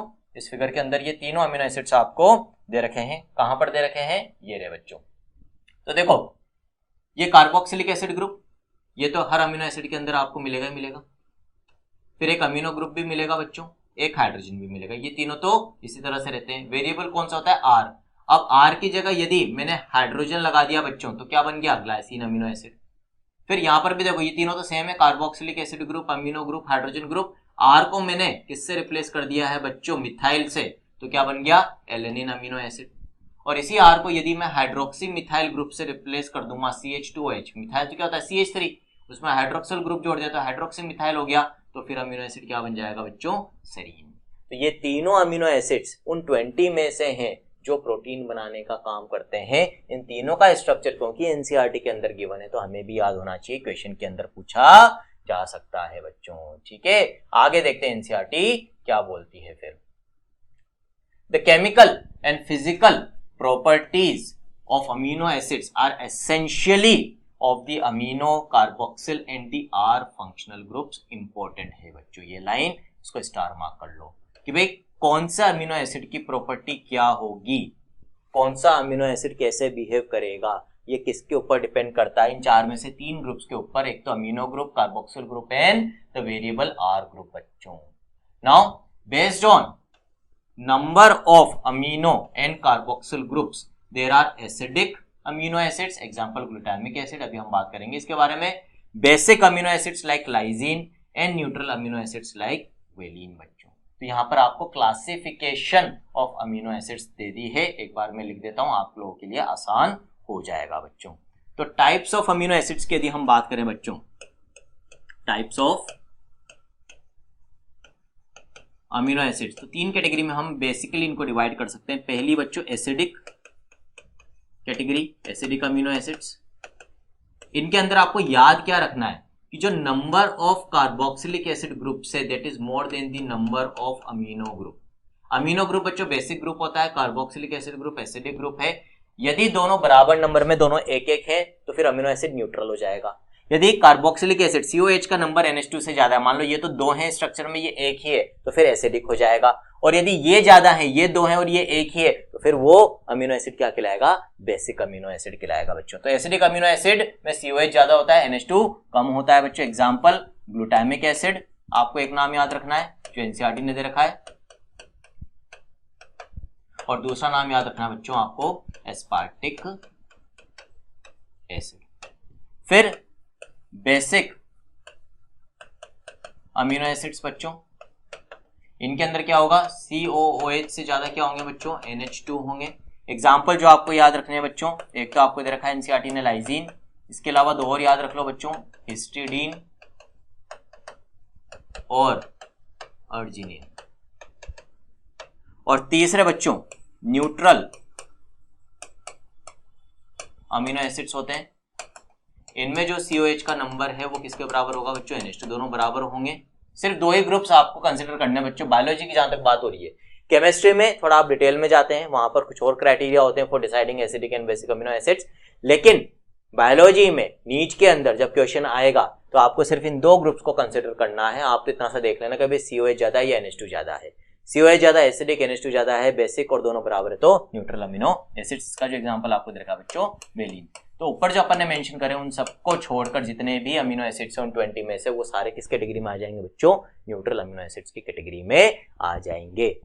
अब ये जो 20 अमीनो एसिड्स हैं, इनमें 3 ऐसे भी हैं जिनके अंदर बेंजीन रिंग मिलती है बच्चों, और बेंजीन रिंग कंटेनिंग स्ट्रक्चर्स को हम एरोमेटिक कंपाउंड्स कहते हैं बच्चों। तो एरोमेटिक अमीनो एसिड्स के नाम आप याद रख लो, दे रखे हैं आपको एनसीईआरटी में, अलग से लिखने की जरूरत नहीं है, उनके सिर्फ नाम आपको याद रखने हैं, तो रीड आउट कर लेते हैं बच्चों।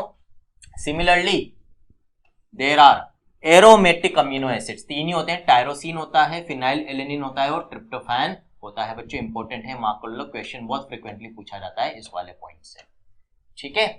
Then a particular property of amino acids is the ionisable nature of amino and carboxylic groups, hence in solutions of different pH the structure of amino acid changes. क्या कहना चाह रहा है बच्चों, वापस से रीड आउट करते हैं। A particular property of amino acids is the ionisable nature, ionise हो सकते हैं, आयंस के फॉर्म में एग्जिस्ट कर सकते हैं, क्यों, इनके पास आयनाइजेबल ग्रुप्स है in the form of amino and carboxyl groups, hence in solutions of different pH the structure of amino acids changes. यहां पर जो टॉपिक वो आपको समझाना चाह रहा है दैट इज व्हाट बच्चों, ज्विटर आयन। किसकी बात करना चाह रहा है यहां पर, ज्विटर आयन की। ये जो ज्विटर आयन है बच्चों, इसको हम बाइपोलर आयन भी बोल सकते हैं या बाइपोलर अमीनो एसिड भी बोल सकते हैं। कौन सा है, ये वाला बच्चों जो यहाँ पर बी मार्क हो रहा है। तो बच्चों जब हम अमीनो एसिड को किसी सॉल्यूशन में डालते हैं बच्चों, उस सॉल्यूशन का पीएच जैसे जैसे चेंज होगा, ionic property of the amino acid भी चेंज होगी। हर अमीनो एसिड एक पर्टिकुलर, ध्यान से सुनना बच्चों, हर अमीनो एसिड एक पर्टिकुलर पीएच पर कैसे एग्जिस्ट करता है, एज अ बाइपोलर आयन। क्या होता है उस वक्त, उस पर्टिकुलर पीएच पर कार्बोक्सिलिक एसिड ग्रुप अपना H+ रिलीज कर देता है और अमीनो ग्रुप सॉल्यूशन में से H+ को एक्सेप्ट कर लेता है। अब इस समय इस अमीनो एसिड के ऊपर दो चार्ज हैं, एक नेगेटिव और एक पॉजिटिव, ठीक। तो वो पीएच जिस समय ये दोनों चार्ज अमीनो एसिड पे होते हैं, नेगेटिव भी और पॉजिटिव भी, हम बोल सकते हैं बाइपोलर है इस समय, ठीक। तो वो पीएच तो कहलाता है बच्चों इस अमीनो एसिड का आइसोइलेक्ट्रिक पॉइंट। जिस पीएच पर अमीनो एसिड बाइपोलर आयन के फॉर्म में एग्जिस्ट करता है, वो पीएच कहलाता है आइसोइलेक्ट्रिक पॉइंट, जो हर अमीनो एसिड के लिए स्पेसिफिक होता है, हर अमीनो एसिड के लिए अलग होता है। और इस आइसोइलेक्ट्रिक पॉइंट पे ये जो बाइपोलर अमीनो एसिड एग्जिस्ट करता है, इसको हम ज्विटर आयन भी बोलते हैं बच्चों। अब यदि इस सॉल्यूशन का जो अभी किस पे है बच्चों, तो ये अपन ने क्या बोला, ये जो ज्विटर आयन एग्जिस्ट करेगा, कहां पर एग्जिस्ट करेगा बच्चों, आइसो इलेक्ट्रिक पॉइंट के ऊपर। अब यदि मैं इस सॉल्यूशन का पीएच चेंज कर रहा हूं बच्चों, क्या चेंज कर रहा हूं, मान लो मैं इसके पीएच को बढ़ा रहा हूं, बेसिक कैरेक्टर को इंक्रीज कर रहा हूं बच्चों में, एल्कलाइन कैरेक्टर बढ़ा रहा हूं। तो एल्कलाइन सॉल्यूशन में एक तरह से हम क्या बोलेंगे, H+ ज्यादा होंगे या OH- ज्यादा होंगे बच्चों, OH- ज्यादा होंगे। और उस एल्कलिनिटी को न्यूट्रलाइज करने के लिए अब इस ज्विटर आयन की टेंडेंसी क्या होगी कि ये अपने H+ रिलीज कर देगा ताकि OH- को न्यूट्रलाइज कर सके। तो अब जो अमीनो ग्रुप ने H+ एक्सेप्ट किया था वो तो रिलीज कर दिया, उस पे से पॉजिटिव चार्ज हट गया। अब इस अमीनो एसिड के ऊपर सिर्फ एक नेगेटिव चार्ज रह गया है बच्चों। आगे बात समझ में। तो यदि हम वो सॉल्यूशन जिसका अभी पीएच आइसोइलेक्ट्रिक पॉइंट पर है और जिसमें अमीनो एसिड ज्विटर आयन के फॉर्म में एग्जिस्ट कर रहा है, उसका बेसिक कैरेक्टर इंक्रीज करेंगे तो फिर हमें नेगेटिवली चार्ज आयन मिलेगा। और यदि हम उसका पीएच कम करते हैं बच्चों, यानी कि हम कौन सा कैरेक्टर बढ़ा रहे हैं बच्चों, एसिडिक कैरेक्टर बढ़ा रहे हैं, तो उस केस में क्या होगा बच्चों, ऑलरेडी सॉल्यूशन में H+ ज्यादा है तो अब CO- जो है H+ को एक्सेप्ट कर लेगा, इसका नेगेटिव चार्ज खत्म हो जाएगा। अब हमें एक पॉजिटिवली चार्ज आयन मिलेगा। आगे बात समझ में। तो जैसे जैसे सॉल्यूशन का पीएच चेंज होता है वैसे वैसे ये चार्ज भी चेंज होगा बच्चों, ठीक। So a particular property of amino acids is the ionisable nature of amino and carboxylic acid groups, hence in solutions of different pH the structure of amino acid changes. जैसे जैसे हम pH change कर रहे हैं structure change हो रहा है, एक तरफ नेगेटिव चार्ज है, एक में दोनों चार्ज है और एक तरफ सिर्फ पॉजिटिव चार्ज है। ज्विटर आयन आ गया बच्चों, समझ में क्लियर है। तो यहां तक अमीनो एसिड्स की कुछ बात करिए एनसीईआरटी ने, बाकी की बात कहां पर करिए बच्चों, जब प्रोटीन्स की आगे बात करिए तो अपन भी बाकी की बात वहां पर करेंगे। वहां पर हम देखेंगे essential non essential amino acids कौन से होते हैं, प्रोटीन्स का स्ट्रक्चर किस तरीके का होता है, सारी चीजें आएंगी। अब बच्चों अमीनो एसिड्स के बाद एनसीईआरटी ने यहां पर किसकी बात कर रखी, यहां पर बात कर रखी है लिपिड्स की, ठीक है। और लिपिड्स को बच्चों जो भी एनसीईआरटी को बताना है यहीं पर बता दिया है। आगे फिर डिटेल में प्रोटीन्स अलग से हैं, कार्बोहाइड्रेट्स अलग से हैं, न्यूक्लिक एसिड्स अलग से दे रखे हैं, बट लिपिड्स के बारे में जो बात एनसीईआरटी को करनी थी बच्चों यहीं पर शुरू करके और यहीं पर जल्दी से खत्म कर दी है। तो जितना एनसीईआरटी ने अपने को यहां पर दे रखा है वो तो अपन देखेंगे, इसके अलावा लिपिड्स में जो कुछ एक्स्ट्रा अपने को जानने की जरूरत है वो भी मैं आपको यहां पर बताऊंगा, जितना हो सकता है उतना मैं यहां पर बता दूंगा। बाकी कंप्लीट यदि लिपिड्स पढ़ने हैं बच्चों तो अपने को ऐप पर अवेलेबल है। तो lipids are generally water insoluble. ये ऑलरेडी मैं शुरुआत में भी आपको बता चुका हूं बच्चों, अपन एक्सपेरिमेंट की बात करी थी और वहां पर मैंने आपको बोला था कि लिपिड्स नॉन पोलर नेचर के होते हैं, वाटर इनसोल्यूबल होते हैं, इसीलिए एसिड इनसोल्यूबल फ्रैक्शन के अंदर मिलते हैं बच्चों। फिर they could be simple fatty acids. तो यहां पर एनसीईआरटी ने क्या कर रखा है बच्चों, जो फैटी एसिड्स है उनको भी एक तरह से लिपिड्स ही बोल रखा है। और आगे अपन देखेंगे जो दूसरा कंपोनेंट अल्कोहल वाला कंपोनेंट होता है बच्चों लिपिड्स में, ग्लिसरॉल, उसको भी एनसीईआरटी ने एक सिंपल लिपिड माना है। तो लिपिड्स को बनाने वाले जो कंपोनेंट्स है एनसीईआरटी उनको भी लिपिड्स कह रही है। इस चीज का बच्चों अपने को याद रखना है, ध्यान रखना है। Now a fatty acid has a carboxyl group attached to an R group. क्या होता है बच्चों फैटी एसिड, मैंने अभी बोला ऑर्गेनिक एसिड होता है, इसका मतलब कार्बोक्सिलिक एसिड ग्रुप होता है जिसके पीछे एक आर ग्रुप होता है। ये आर ग्रुप जनरली एक लॉन्ग हाइड्रोकार्बन चेन होती, कार्बन और हाइड्रोजन की चेन होती है बच्चों। The R group could be a methyl और इथाइल और higher number of CH2 groups. अब यहां पर जो काम की चीज है कि एनसीईआरटी ने कह रखा है कि भाई ये जो पीछे हाइड्रोकार्बन की चेन होती है ये 1 से 19 कार्बन तक की हो सकती है, ये तो बोला एनसीईआरटी ने। बट मैं आपको बता दूं बच्चों, जनरली नेचर में जो फैटी एसिड्स मिलते हैं वो higher number of carbon atoms के मिलते हैं। यूजुअली 14 से 22 कार्बन्स प्रेजेंट होते हैं जनरली फैटी एसिड्स के अंदर। लेकिन क्योंकि एनसीईआरटी ने लिख रखा है तो हमें ये पॉइंट भी याद रखना है। स्टेटमेंट वाले क्वेश्चंस में आ सकता है कि भाई ये स्टेटमेंट सही है या गलत है। तो यदि स्टेटमेंट आ जाए कि भाई फैटी एसिड्स के अंदर जो कार्बन नंबर है 1 to 19 होता है तो वो गलत नहीं होगा, अकॉर्डिंग टू एनसीईआरटी हमें सही मानना है बच्चों जो आर ग्रुप होता है उसके अंदर। फिर फॉर एग्जाम्पल यहाँ पर एग्जाम्पल दे रखे हैं बच्चों आपको फैटी एसिड्स के। एक तो दे रखा है palmitic acid has 16 carbons including the carboxyl carbon. Arachidonic acid has 20 carbon atoms including the carboxyl carbon. अब यहां पर बच्चों पहले अपन थोड़ी सी बात कर लेते हैं, ठीक है। मैं आपको अलग से बता देता हूं जो जो आपको बेसिक्स रिक्वायर्ड है लिपिड्स में, फिर एक बार रिमेनिंग पार्ट देख लेंगे जो एनसीईआरटी ने अपने को बता रखा है, तभी वो समझ में आएगा बच्चों, नहीं तो फिर अपने को समझ में नहीं आएगा, ठीक है। तो यहां पर अपन थोड़ा सा लिपिड्स के बारे में बात कर लेते हैं बच्चों। पहले फैटी एसिड्स के बारे में बात करेंगे। तो लिपिड्स होते क्या है पहले तो वो लिख लो। तो lipids are what, lipids are esters of fatty acids plus alcohol. यहां पर जो कॉमन अल्कोहल होती है बच्चों वो होती है ग्लिसरॉल। आगे बात समझ में।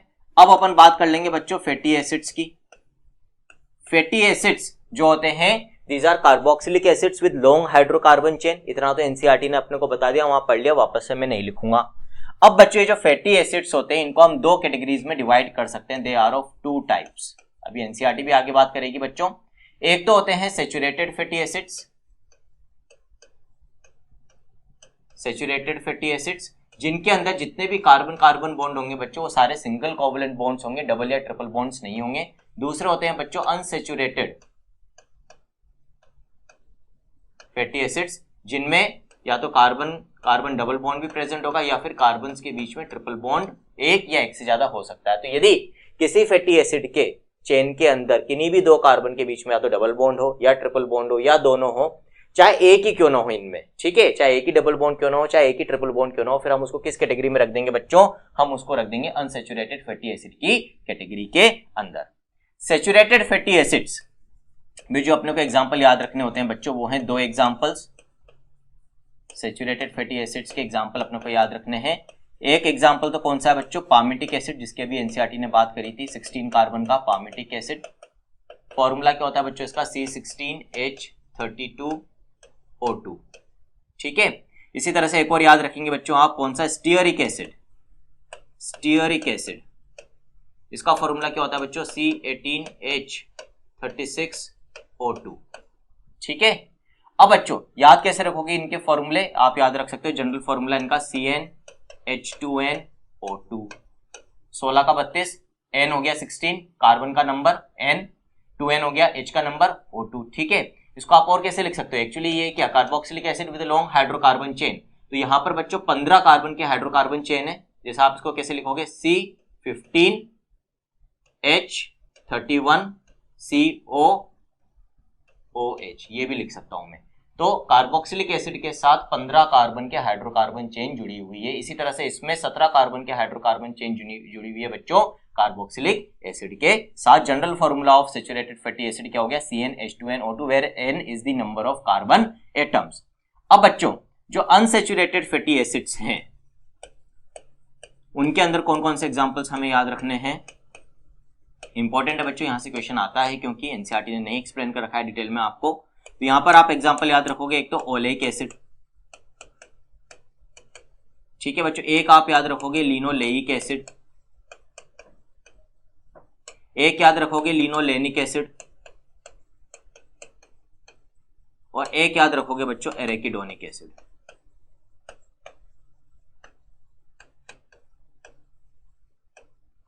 ठीक है, जो ओलेइक एसिड, लिनोलेइक एसिड और लिनोलेनिक एसिड है बच्चों, ये तीनों 18 कार्बन के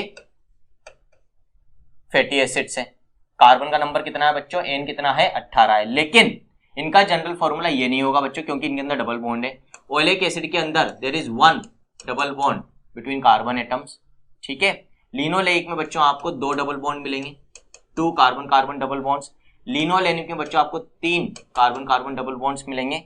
एरेकिडोनिक एसिड जो है बच्चों, ये यहां पर एन कितना है, 20, और यहां पर there will be 4 carbon carbon double bonds. इतना आपको याद रखना है बच्चों। जो सैचुरेटेड फैटी एसिड्स हैं और जो ओलेइक एसिड है बच्चों, ये हमारी बॉडी में बन सकता है। जो फैटी एसिड हमारी बॉडी में बन सकते हैं, they are called as non essential fatty acids, क्योंकि वो हम खुद बना सकते हैं, तो हमारे लिए बाहर से लेना जरूरी है, एसेंशियल नहीं है। लेकिन बच्चों ये जो 3 हैं, कौन कौन से, लिनोलेइक, लिनोलेनिक एंड एरेकिडोनिक, ये हमारी बॉडी के अंदर नहीं बनते हैं। इनको हमें हमारी डाइट, हमारे फूड के साथ लेना जरूरी है। क्यों? क्योंकि हमारी बॉडी के फंक्शनिंग के लिए बहुत जरूरी है बच्चों। तो इनको हम कंज्यूम करेंगे, हमारे फूड के साथ बहुत जरूरी होते हैं, क्योंकि ये हमारी बॉडी में नहीं बन रहे हैं लेकिन हमारे लिए एसेंशियल है, फूड के साथ लेना जरूरी है बच्चों। तो इनको हम किस तरह से कैटेगराइज करते हैं, इनको हम एक और नाम दे सकते हैं, essential fatty acids, essential fatty acids. और बच्चों क्योंकि इन तीनों एसेंशियल फैटी एसिड्स के अंदर एक से ज्यादा डबल बॉन्ड है, तो they are also called as poly unsaturated fatty acids, PUFAs, poly unsaturated fatty acids। poly refers to more than one, ठीक है। unsaturated here refers to number of double और triple bonds। तो बच्चों क्योंकि यहां पर एक से ज्यादा डबल बॉन्ड्स है तीनों में, तो they are called as poly unsaturated fatty acids। तो what are essential fatty acids? They are usually poly unsaturated fatty acids which are not synthesized in our body and are needed to be taken with our food, needed to be consumed with our food। आ गई बच्चों बात समझ में? ये बात हो गई fatty acids की कैटेगराइजेशन की। इससे ज्यादा यूजुअली आपसे फैटी एसिड्स में नहीं पूछा जाता बच्चों। सैचुरेटेड अनसैचुरेटेड पता होना चाहिए, एग्जांपल्स उनके पता होने चाहिए, मॉलिक्यूलर फॉर्मूला आप यहां से निकाल सकते हो बच्चों, और आपको क्या पता होना चाहिए, essential and non essential fatty acids के बारे में पता होना चाहिए। फिर आगे आप देख लेते हैं बच्चों एनसीईआरटी क्या कह रही है आगे। तो fatty acids could be saturated without double bond or unsaturated with one or more carbon carbon double bonds। Triple bond भी होगा तो भी unsaturated कहेंगे, बट इन जनरल जो अपने सिलेबस में है बच्चों फैटी एसिड्स, वो सब कार्बन कार्बन डबल बॉन्ड वाले हैं। अभी जो अपन ने चारों एग्जांपल देखे उनमें भी सिर्फ कार्बन कार्बन डबल बॉन्ड था, ट्रिपल बॉन्ड नहीं था बच्चों। तो इस लाइन को भी अपन हाईलाइट कर लेते हैं, इंपॉर्टेंट है, पूछा जाता है बच्चों सैचुरेटेड और अनसैचुरेटेड फैटी एसिड्स के बारे में। फिर एनसीईआरटी ने बात करी है about another component of lipids, that is alcohol component, जो कि कॉमनली कौन सी अल्कोहल होती है बच्चों, ग्लिसरॉल। लेकिन उसको क्या बोला है, एक सिंपल लिपिड ही बोला है, तो another simple lipid is glycerol. तो ग्लिसरॉल को भी एक लिपिड मान लिया है बच्चों। और ग्लिसरॉल होती क्या है actually, try hydroxy propane. Glycerol का स्ट्रक्चर मैं यही बना देता हूं बच्चों आपके लिए। तो ग्लिसरॉल का स्ट्रक्चर क्या होगा, CH2OH, CHOH, फिर अगेन CH2OH, ठीक है बच्चों। तो ये क्या होगी, ट्राई हाइड्रोक्सी प्रोपेन। यहां पर तीनों हाइड्रोक्सिल ग्रुप नहीं होता तो क्या होता है, CH3 CH2 CH3, that is what propane.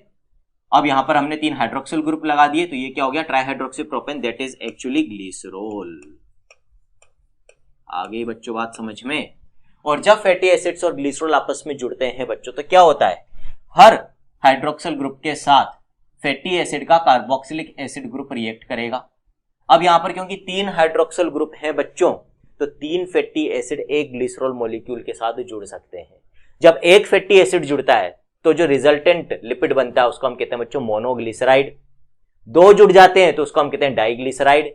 और जब बच्चों तीनों जुड़ जाते हैं तो उसको हम बोलते हैं ट्राइग्लिसराइड। आ गई बात समझ में बच्चों? तो इस तरह से ग्लिसरॉल के साथ 3 फैटी एसिड्स मैक्सिमली जुड़ सकते हैं। कैसे जुड़ेंगे वो भी देख लेते हैं बच्चों। एक बार आपको रिएक्शन बता देता हूं इनके बीच में किस तरह से होता है, क्योंकि अपने को कंसेप्चुअली पढ़ना है, हर चीज पता होना चाहिए किस तरह से रिएक्शन होता है। तो एक फैटी एसिड जोड़ के देख लेंगे अपन। मान लो पामिटिक एसिड है बच्चों। पामिटिक एसिड क्या होता है? C15H31COOH। इसको मैं जोड़ रहा हूं किसके साथ बच्चों? With glycerol. तो कैसे जोड़ूंगा? इधर बना लेते हैं अपन हाइड्रोक्सिल ग्रुप, इस तरह से बना लिया, कोई फर्क नहीं पड़ता। तो यहां पर जब रिएक्शन होगा बच्चों, तो रिएक्शन कैसे होगा? जो कार्बोक्सिलिक एसिड ग्रुप है और हाइड्रोक्सिल ग्रुप है ये रिएक्ट करेंगे, इसमें से क्या एलिमिनेट होगा बच्चों? H2O एलिमिनेट हो जाएगा। H2O यहां से निकल जाएगा बच्चों, और H2O निकलने के बाद रिजल्टेंट स्ट्रक्चर क्या बचेगा बच्चों? C15H31C। इसको ऐसे लिख सकते हैं बच्चों अपन।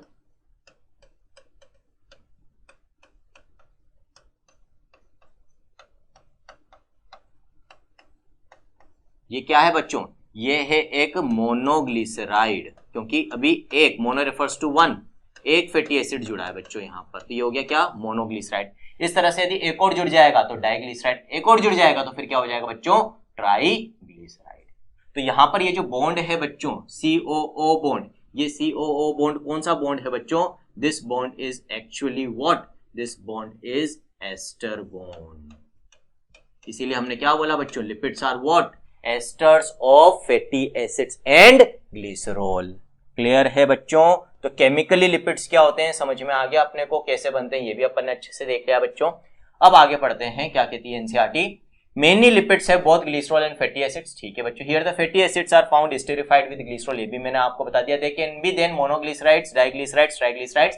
सिर्फ नाम हाईलाइट कर लो ताकि अपनों को याद रहेगा बच्चों।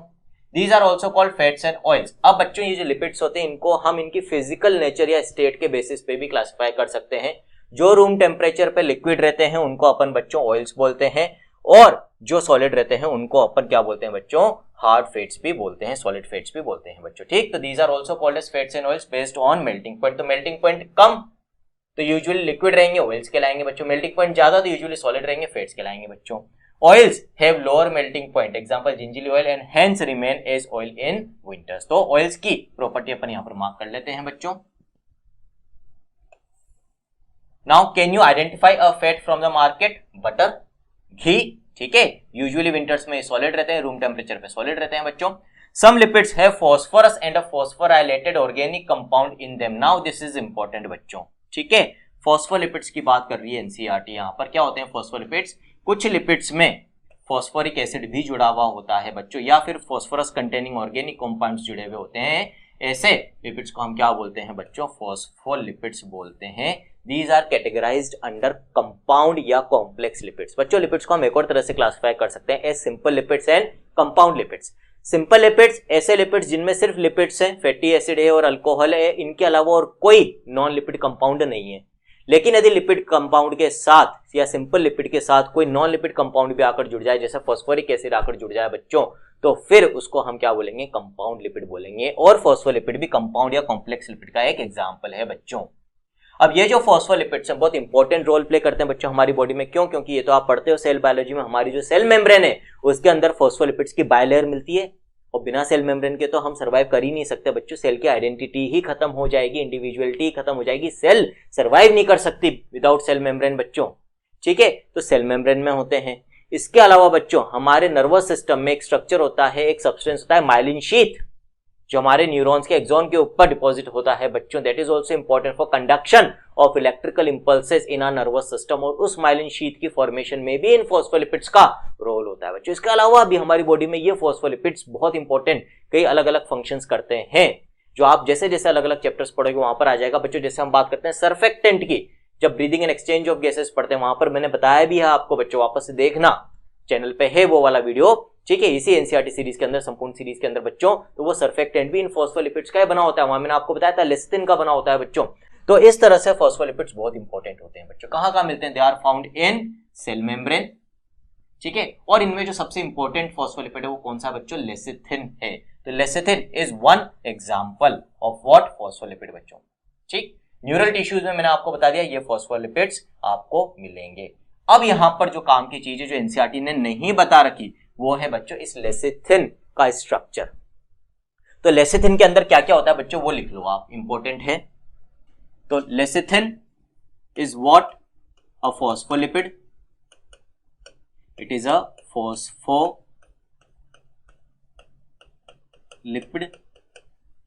अब इसके अंदर बच्चों एक मॉलिक्यूल तो होगा ग्लिसरॉल का।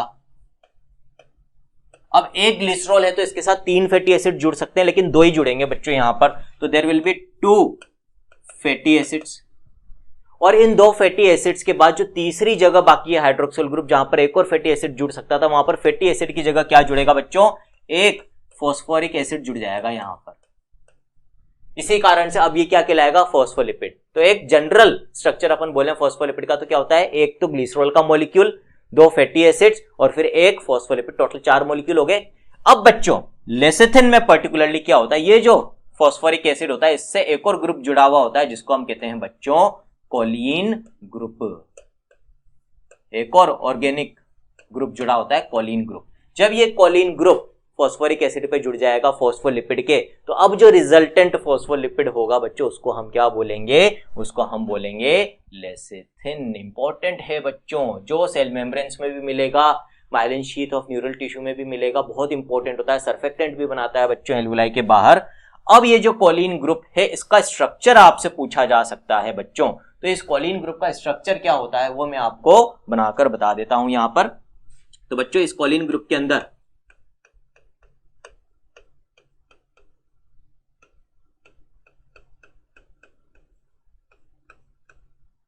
इस तरह से ये पूरा स्ट्रक्चर होता है बच्चों किसका? कोलिन ग्रुप का। ठीक है, तो this is actually what? This is choline. अब ये कोलिन तो फॉस्फेट ग्रुप पे जुड़ा होता है फॉस्फोलिपिड के, और जो रिजल्टेंट स्ट्रक्चर होता है that is lecithin, an important phospholipid for our survival. ये बात हो गई बच्चों लिपिड्स की, जितना आपसे पूछा जा सकता है वो सब मैंने बता दिया है। कुछ चीजें मैं लास्ट में डील करूंगा, एक साथ आपको बता दूंगा बच्चों। जितने भी अपन कंपाउंड्स पढ़ रहे हैं इनकी कैलोरीफिक वैल्यू आपसे पूछ ली जाती है बायोमोलिक्यूल्स की, जैसे कि कार्बोहाइड्रेट्स की कैलोरीफिक वैल्यू बताओ, लिपिड्स की कैलोरीफिक वैल्यू बताओ। ये अपन लास्ट में डील कर लेंगे, जो जनरल पॉइंट्स है, छोटे छोटे पॉइंट्स है। ठीक है, बाकी अभी जो एनसीईआरटी ने यहाँ पर बताया वो तो अपन ने कवर कर ही लिया। उसके बाहर से जो आपसे मोस्ट इंपॉर्टेंट चीजें हैं बच्चों लिपिड्स में पूछी जाने वाली, वो भी मैंने आपको बता दी है। बाकी लिपिड्स में बहुत सारा हमने पढ़ा है बच्चों, इतना पढ़ लिया है कि उसके बाहर से क्वेश्चन नहीं आ सकता। जितने भी क्वेश्चंस आज तक आए वो सब कवर्ड हैं, बट कहां पर बच्चों? यहाँ पर मैं उतना डिटेल में नहीं जा सकता। यदि यहाँ पर उतना डिटेल में जाऊंगा तो बच्चों फिर 5 दिन हमारा बायोमोलिक्यूल्स ही चलता रहेगा। ठीक है, तो वो सारी चीजें जो बच्चे रैंक के लिए फाइट कर रहे हैं, अच्छी रैंक लाना चाहते हैं, उनके लिए इतना सफिशिएंट नहीं होगा बच्चों। इसको पढ़ने के बाद आप डेफिनेटली क्या देखें? लेक्चर्स फ्रॉम दी ऐप एक बार रेफर कर लें, तो आपकी सारी चीजें कंप्लीट हो जाएगी। फिर बच्चों यहां पर किसकी बात करी है एनसीईआरटी ने? अगेन आगे न्यूक्लिक एसिड्स पढ़ेंगे बच्चों अपन इसी चैप्टर के अंदर। ठीक, उन्हीं न्यूक्लिक एसिड्स के बिल्डिंग ब्लॉक्स के बारे में थोड़ी सी बात यहां पर एनसीईआरटी ने कर ली, तो अपन भी वो थोड़ी सी बात तो यहीं कर लेते हैं, फिर बाकी डिटेल ऑफ न्यूक्लिक एसिड्स आगे देखेंगे बच्चों। तो living organisms have a number of carbon compounds in which heterocyclic rings can be found, some of these are nitrogenous bases. तो नाइट्रोजन बेसिस की बात करिए बच्चों। नाइट्रोजनस बेसिस क्या है? हेटेरोसाइक्लिक रिंग कंपाउंड्स हैं, compounds in which heterocyclic rings are found. ये जो नाइट्रोजन बेसेस है बच्चों न्यूक्लिक एसिड्स के अंदर मिलते हैं। 5 तरह के नाइट्रोजन बेसेस हो सकते हैं, कौन कौन से? Adenine, guanine, cytosine, uracil and thymine बच्चों। ठीक है, अब ये जो नाइट्रोजन बेसेस हैं बच्चों ये किस तरह से प्रेजेंट होते हैं न्यूक्लिक एसिड्स के अंदर? बच्चों nucleic acids are again polymers. किसके पॉलीमर्स हैं? Nucleotides. Nucleotides are the monomers of nucleic acids. बहुत सारे न्यूक्लियोटाइड्स, एक न्यूक्लियोटाइड फिर दूसरा न्यूक्लियोटाइड आपस में जुड़ेगा, फिर तीसरा न्यूक्लियोटाइड जुड़ेगा, फिर चौथा न्यूक्लियोटाइड जुड़ेगा बच्चों। इस तरह से बहुत सारे न्यूक्लियोटाइड्स जब एक चेन में जुड़ जाते हैं तो वो एक न्यूक्लिक एसिड चेन बनाते हैं बच्चों। ठीक है, अब एक न्यूक्लियोटाइड के अंदर 3 तरह के मॉलिक्यूल्स प्रेजेंट होते हैं। एक तो heterocyclic ring compound that is nitrogen base. ये जो 5 तरह के नाइट्रोजन बेस है इनमें से कोई एक नाइट्रोजन बेस हर एक न्यूक्लियोटाइड में होगा बच्चों। दूसरा जो कंपाउंड होता है वो होती है एक शुगर मॉलिक्यूल, पेंटोज। 5 कार्बन की शुगर मॉलिक्यूल होती है बच्चों। पेंटोज क्या होता है ये अपन कार्बोहाइड्रेट्स में देखेंगे आगे डिटेल में, तो अभी याद रख लो 5 कार्बन की शुगर होती है। 2 तरह के न्यूक्लिक एसिड्स होते हैं, एक राइबोन्यूक्लिक एसिड आरएनए और एक डीऑक्सीराइबोन्यूक्लिक एसिड डीएनए बच्चों। आरएनए के अंदर राइबोज 5 कार्बन की शुगर और डीएनए के अंदर डीऑक्सीराइबोज, ये भी 5 कार्बन की शुगर। दोनों में अंतर क्या है बच्चों? जब हम राइबोज शुगर के सेकंड कार्बन पे से ऑक्सीजन हटा देते हैं तो डीऑक्सीराइबोज शुगर बन जाती है। तो राइबोज और डीऑक्सीराइबोज शुगर में सिर्फ एक ऑक्सीजन का डिफरेंस है। राइबोज में से एक ऑक्सीजन हटा दो तो डीऑक्सीराइबोज शुगर बन जाएगी। तो न्यूक्लियोटाइड के अंदर एक तो नाइट्रोजन बेस का मॉलिक्यूल, एक शुगर मॉलिक्यूल और तीसरा बच्चों एक फॉस्फोरिक एसिड का मॉलिक्यूल होता है। जब ये तीनों जुड़ जाते हैं तो न्यूक्लियोटाइड बनता है। इनमें से सिर्फ मैं फॉस्फोरिक एसिड को हटाकर किसकी बात करूं बच्चों? शुगर मॉलिक्यूल की और नाइट्रोजन बेस मॉलिक्यूल की। सिर्फ ये दोनों प्रेजेंट हो तो फिर इस स्ट्रक्चर हम कहते हैं न्यूक्लियोसाइड।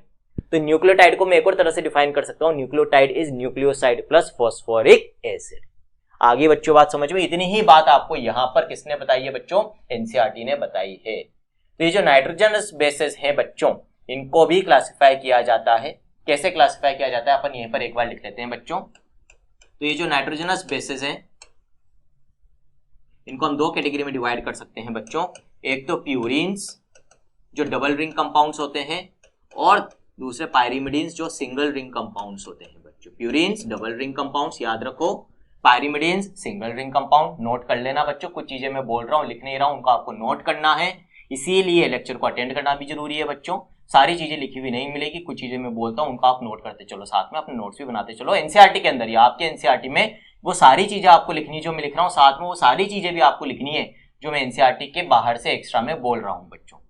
प्यूरिन्स के अंदर दो नाइट्रोजनस बेसेस आते हैं बच्चों। एक तो आता है एडेनिन, इसको हम कैपिटल ए से रिप्रेजेंट करते हैं।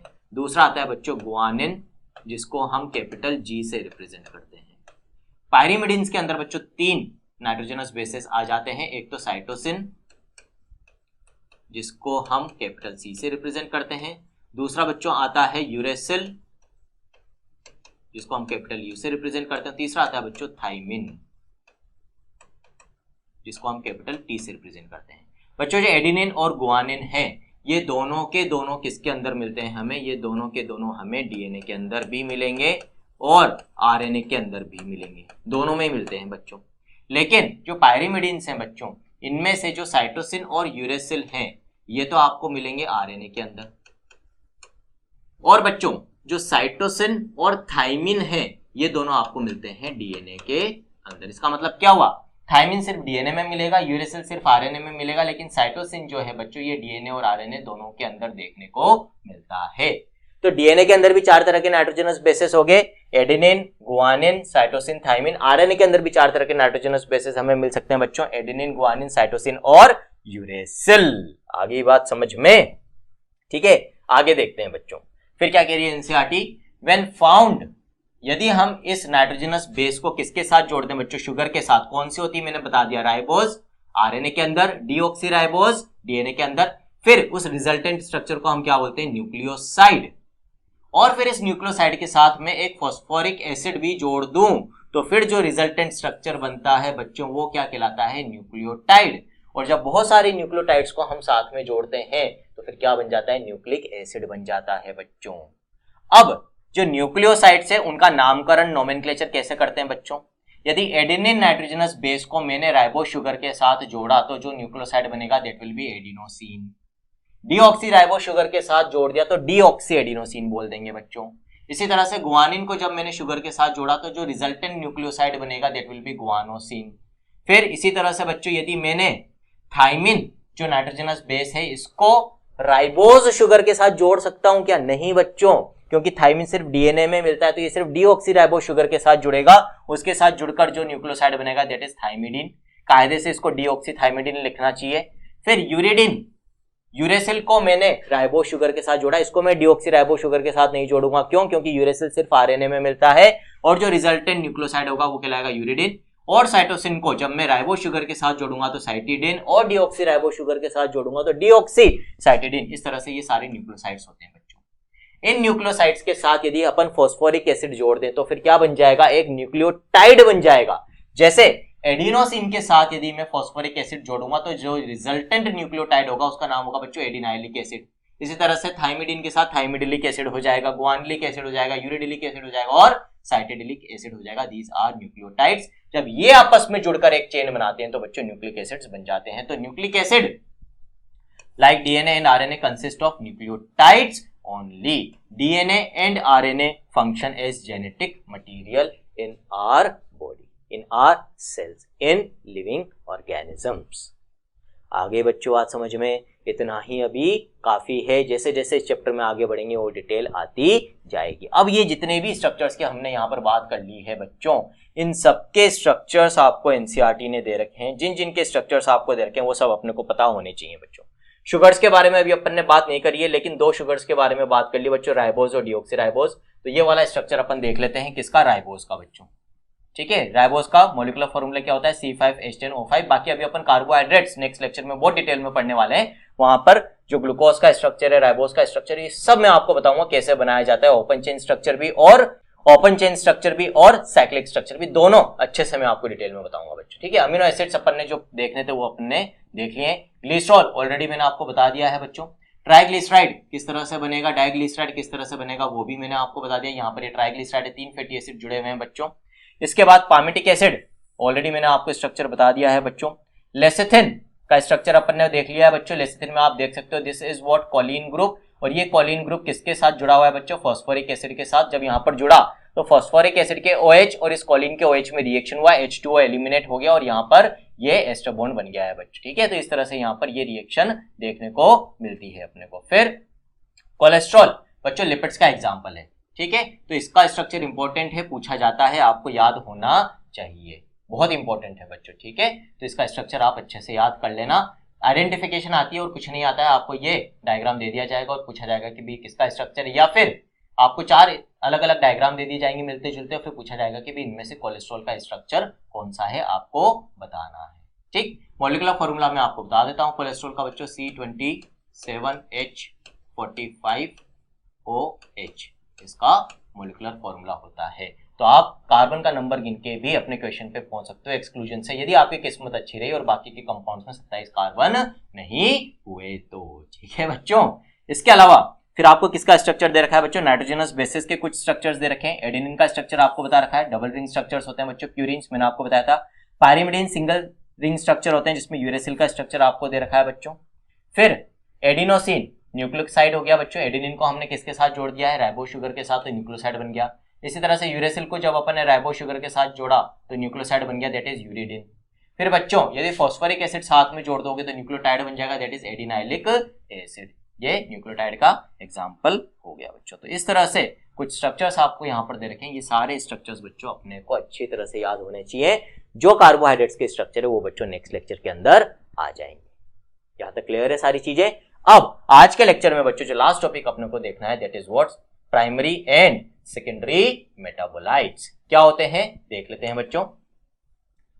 तो बच्चों व्हाट आर मेटाबोलाइट्स? पहली चीज तो हमारी बॉडी में जितने भी केमिकल रिएक्शंस हो रहे हैं वो सब मेटाबॉलिक रिएक्शंस कहलाते हैं, और इन मेटाबॉलिक रिएक्शंस में पार्टिसिपेट करने वाले जितने भी कंपाउंड्स होते हैं वो मेटाबोलाइट्स कहलाते हैं। पर्टिकुलरली प्रोडक्ट्स जो प्रोड्यूस होते हैं इन केमिकल रिएक्शंस में, हम उनके लिए मेटाबोलाइट वर्ड यूज करते हैं बच्चों।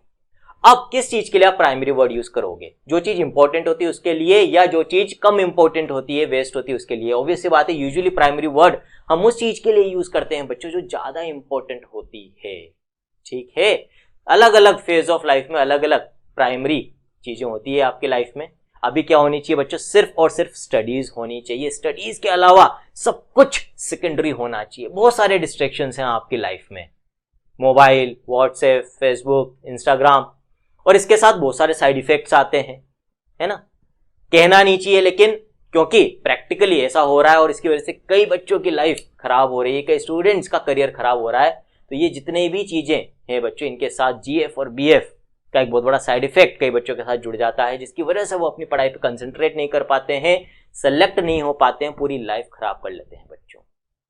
तो प्लीज प्लीज प्लीज इन चक्रों में ना पड़े, पढ़ाई पर ध्यान दे बच्चों। बहुत समय मिलेगा सारी चीजें करने के लिए after you get into the medical college. तब तक आप थोड़ा सा मैच्योर हो जाते हैं, समझदार हो जाते हैं, आपको अच्छे बुरे की समझ होती है, तब शायद आप एक बेटर डिसीजन ले पाएंगे अपने आगे की लाइफ के बारे में। अभी ये सारी चीजें सिर्फ इन्फेचुएशंस होती हैं, अट्रैक्शंस होते हैं, गलत डिसीजंस होने के चांसेस ज्यादा होते हैं, पूरा करियर खराब हो जाता है, लाइफ खराब हो जाती है। तो प्लीज अपनी पढ़ाई पर फोकस करें। जब मैं नीट की तैयारी कर रहा था बच्चों, तो पूरे 2 साल 11th और 12th मैंने सिर्फ पढ़ाई करी, और कुछ नहीं सोचा, और इसी कारण एक बार में 12th के साथ ऑल इंडिया रैंक 196 के साथ सेलेक्ट हुआ। तो बच्चों, जिस तरह से हम इंपॉर्टेंट चीज के लिए प्राइमरी वर्ड यूज करते हैं, तो प्राइमरी मेटाबोलाइट्स वो मेटाबोलाइट्स होंगे, वो प्रोडक्ट्स होंगे हमारी बॉडी में प्रोड्यूस होने वाले which are important for our growth and functioning, जो हमारी बॉडी के काम में आते हैं। और सेकेंडरी मेटाबोलाइट्स उनको बोलेंगे किसी भी लिविंग ऑर्गेनिज्म के लिए जो प्रोडक्ट्स उसकी बॉडी में उसकी ग्रोथ फंक्शनिंग के काम में नहीं आते, वेस्ट होते हैं, जिनको वो एक्सक्रीट आउट कर सकता है। ठीक है, तो जो वेस्ट मटेरियल्स हैं किसी भी लिविंग ऑर्गेनिज्म में प्रोड्यूस होने वाले, वो तो सेकेंडरी मेटाबोलाइट्स हैं। जो यूजफुल प्रोडक्ट्स हैं वो सब प्राइमरी मेटाबोलाइट्स हैं। अब यूजुअली तो क्या होता है बच्चों कि मेरी बॉडी में जो कोई वेस्ट मटेरियल प्रोड्यूस हो रहा है तो मेरे तो काम का नहीं है, लेकिन क्या हो सकता है एक्सेप्शनली कि किसी एक ऑर्गेनिज्म की बॉडी में प्रोड्यूस होने वाला वेस्ट मटेरियल किसी दूसरे ऑर्गेनिज्म, खुद के लिए तो काम का नहीं होगा, लेकिन हो सकता है किसी दूसरे ग्रुप ऑफ ऑर्गेनिजम्स के लिए बेनिफिशियल हो। तो यहां पर एक पॉइंट जो आपको याद रखना इंपॉर्टेंट कि किसी एक ऑर्गेनिज्म के सेकेंडरी मेटाबोलाइट्स किसी दूसरे ग्रुप ऑफ ऑर्गेनिजम्स के काम के हो सकते हैं। फॉर एग्जाम्पल, सबसे बड़ा एग्जाम्पल क्या है बच्चों, प्लांट्स के ऐसे बहुत सारे वेस्ट प्रोडक्ट्स हैं जिनको ह्यूमंस हम हमारे बेनिफिट के लिए काम में लेते हैं बच्चों। They are secondary metabolites of plants which are used by humans for their economic benefit and other benefits. बच्चों, उसकी पूरी एक लिस्ट एनसीईआरटी ने आपको दे रखी है जो देखना बहुत जरूरी है। तो प्राइमरी एंड सेकेंडरी मेटाबोलाइट्स की बात कर लेते हैं बच्चों। The most exciting aspect of chemistry deals with isolating thousands of compounds small and big from living organisms, determining there structure and if possible synthesising them. काम की लाइनें नहीं है बच्चों। If one were to make a list of biomolecules, such a list would have thousands of organic compounds including amino acids, sugars, etc. ये भी काम की नहीं है बच्चों। For reasons that are given in section 9.10, we can call these biomolecules as metabolites। क्या होते हैं मैंने बता दिया बच्चों। In animal tissues, one notices the presence of all such categories of compounds. These are called primary metabolites बच्चों। तो यहां पर एनसीईआरटी क्या बोल रही है बच्चों कि भाई जितने भी मेटाबोलाइट्स होते हैं उनमें से कुछ मेटाबोलाइट्स का स्ट्रक्चर आपको फिगर 9.1 में दे रखा है और ये सब प्राइमरी मेटाबोलाइट्स होते हैं। तो in animal tissues one notices the presence of all such categories of compounds shown in figure 9.1। तो 9.1 फिगर कौन सा था बच्चों, एक बार देख लेते हैं। This was figure 9.1। इसमें जितने भी स्ट्रक्चर्स दे रखे हैं बच्चों ये सब एनिमल टिश्यूज में आपको मिल जाएंगे। These are all required for the growth and normal functioning and survival of the organisms and these are called as primary metabolites, क्योंकि ये एनिमल्स के सर्वाइवल के लिए जरूरी है, इंपॉर्टेंट प्रोडक्ट्स हैं बच्चों। However, when one analyzes plant, fungal and microbial cells, one would see thousands of compounds other than these called primary metabolites. Example, alkaloids, flavonoids, rubber, essential oils, antibiotics, colored pigments, scents, gums, spices, and these products other than the primary metabolites। Primary metabolites को छोड़कर, other than primary metabolites को छोड़कर ये जो compounds है सारे, alkaloids, flavonoids, rubber, essential oils, antibiotics, coloured pigments, scents, gum, spices, these are not called as primary metabolites, actually these are called as secondary metabolites, जिनकी पूरी एक लिस्ट आपको दे रखी है बच्चों यहाँ पर इन table 9.3। While primary metabolites have identifiable functions and play known roles in normal physiological processes, we do not at the moment understand the role or functions of all the secondary metabolites in host organisms। Primary metabolites तो काम के ही हमें पता है, लेकिन secondary metabolites का क्या काम होता है ये अभी तक हमें नहीं पता, उनको हम वेस्ट मानते हैं बच्चों। However, many of them, ये जो फंगस, माइक्रोब्स, प्लांट से हमें बहुत सारे सेकेंडरी मेटाबोलाइट्स मिलते हैं जो उनके लिए तो सेकेंडरी मेटाबोलाइट्स से वेस्ट है, लेकिन they are useful to human welfare, हमारे काम के होते हैं। फॉर एग्जाम्पल, रबर मिलता है बच्चों प्लांट से, हमें कई मेडिसिन यानी कि ड्रग्स मिलती है बच्चों, स्पाइसेस मसाले मिलते हैं, सेंट्स यानी परफ्यूम्स मिलते हैं बच्चों, पिगमेंट्स मिलते हैं हमारे काम के लिए। These all are actually waste materials for plants, fungus and microbes but useful to us. Some secondary metabolites have ecological importance in the later chapters and years you will learn more about this। तो last वाली line important नहीं है, ये वाली line जरूर अपन highlight कर लेते हैं बच्चों। अब इस टॉपिक में जो सबसे ज्यादा इंपॉर्टेंट वो तो बच्चों टेबल है।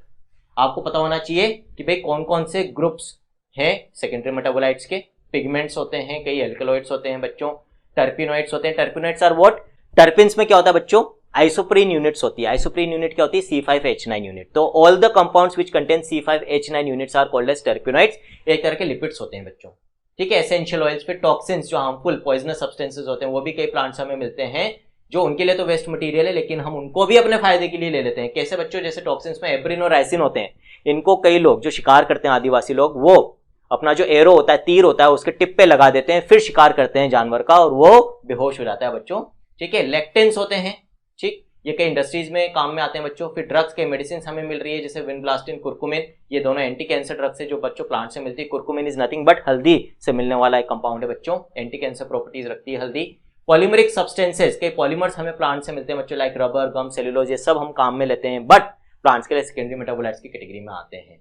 एसेंशियल ऑयल जैसे लेमन ग्रास ऑयल मिलता है बच्चों। टर्पिनट्स मैंने बताया एक तरह के लिपिड्स होते हैं, मोनोटर्पिन्स, डायटर्पिन्स बच्चों, इनसे भी कई ऑयल्स बनाए जाते हैं, ठीक है।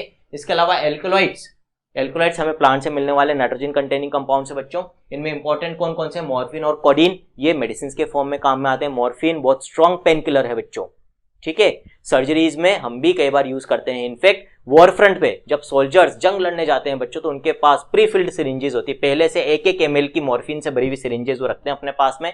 बुलेट लग जाए, गोली लग जाए, चोट लग जाए तो उस समय उस दर्द को सहन करने के लिए वो खुद उसको इंजेक्ट कर लेते हैं अपनी मसल में ताकि फिर वो फाइट करते रहे बच्चों, है ना। कितना जज्बा होता है हमारे सोल्जर्स के अंदर।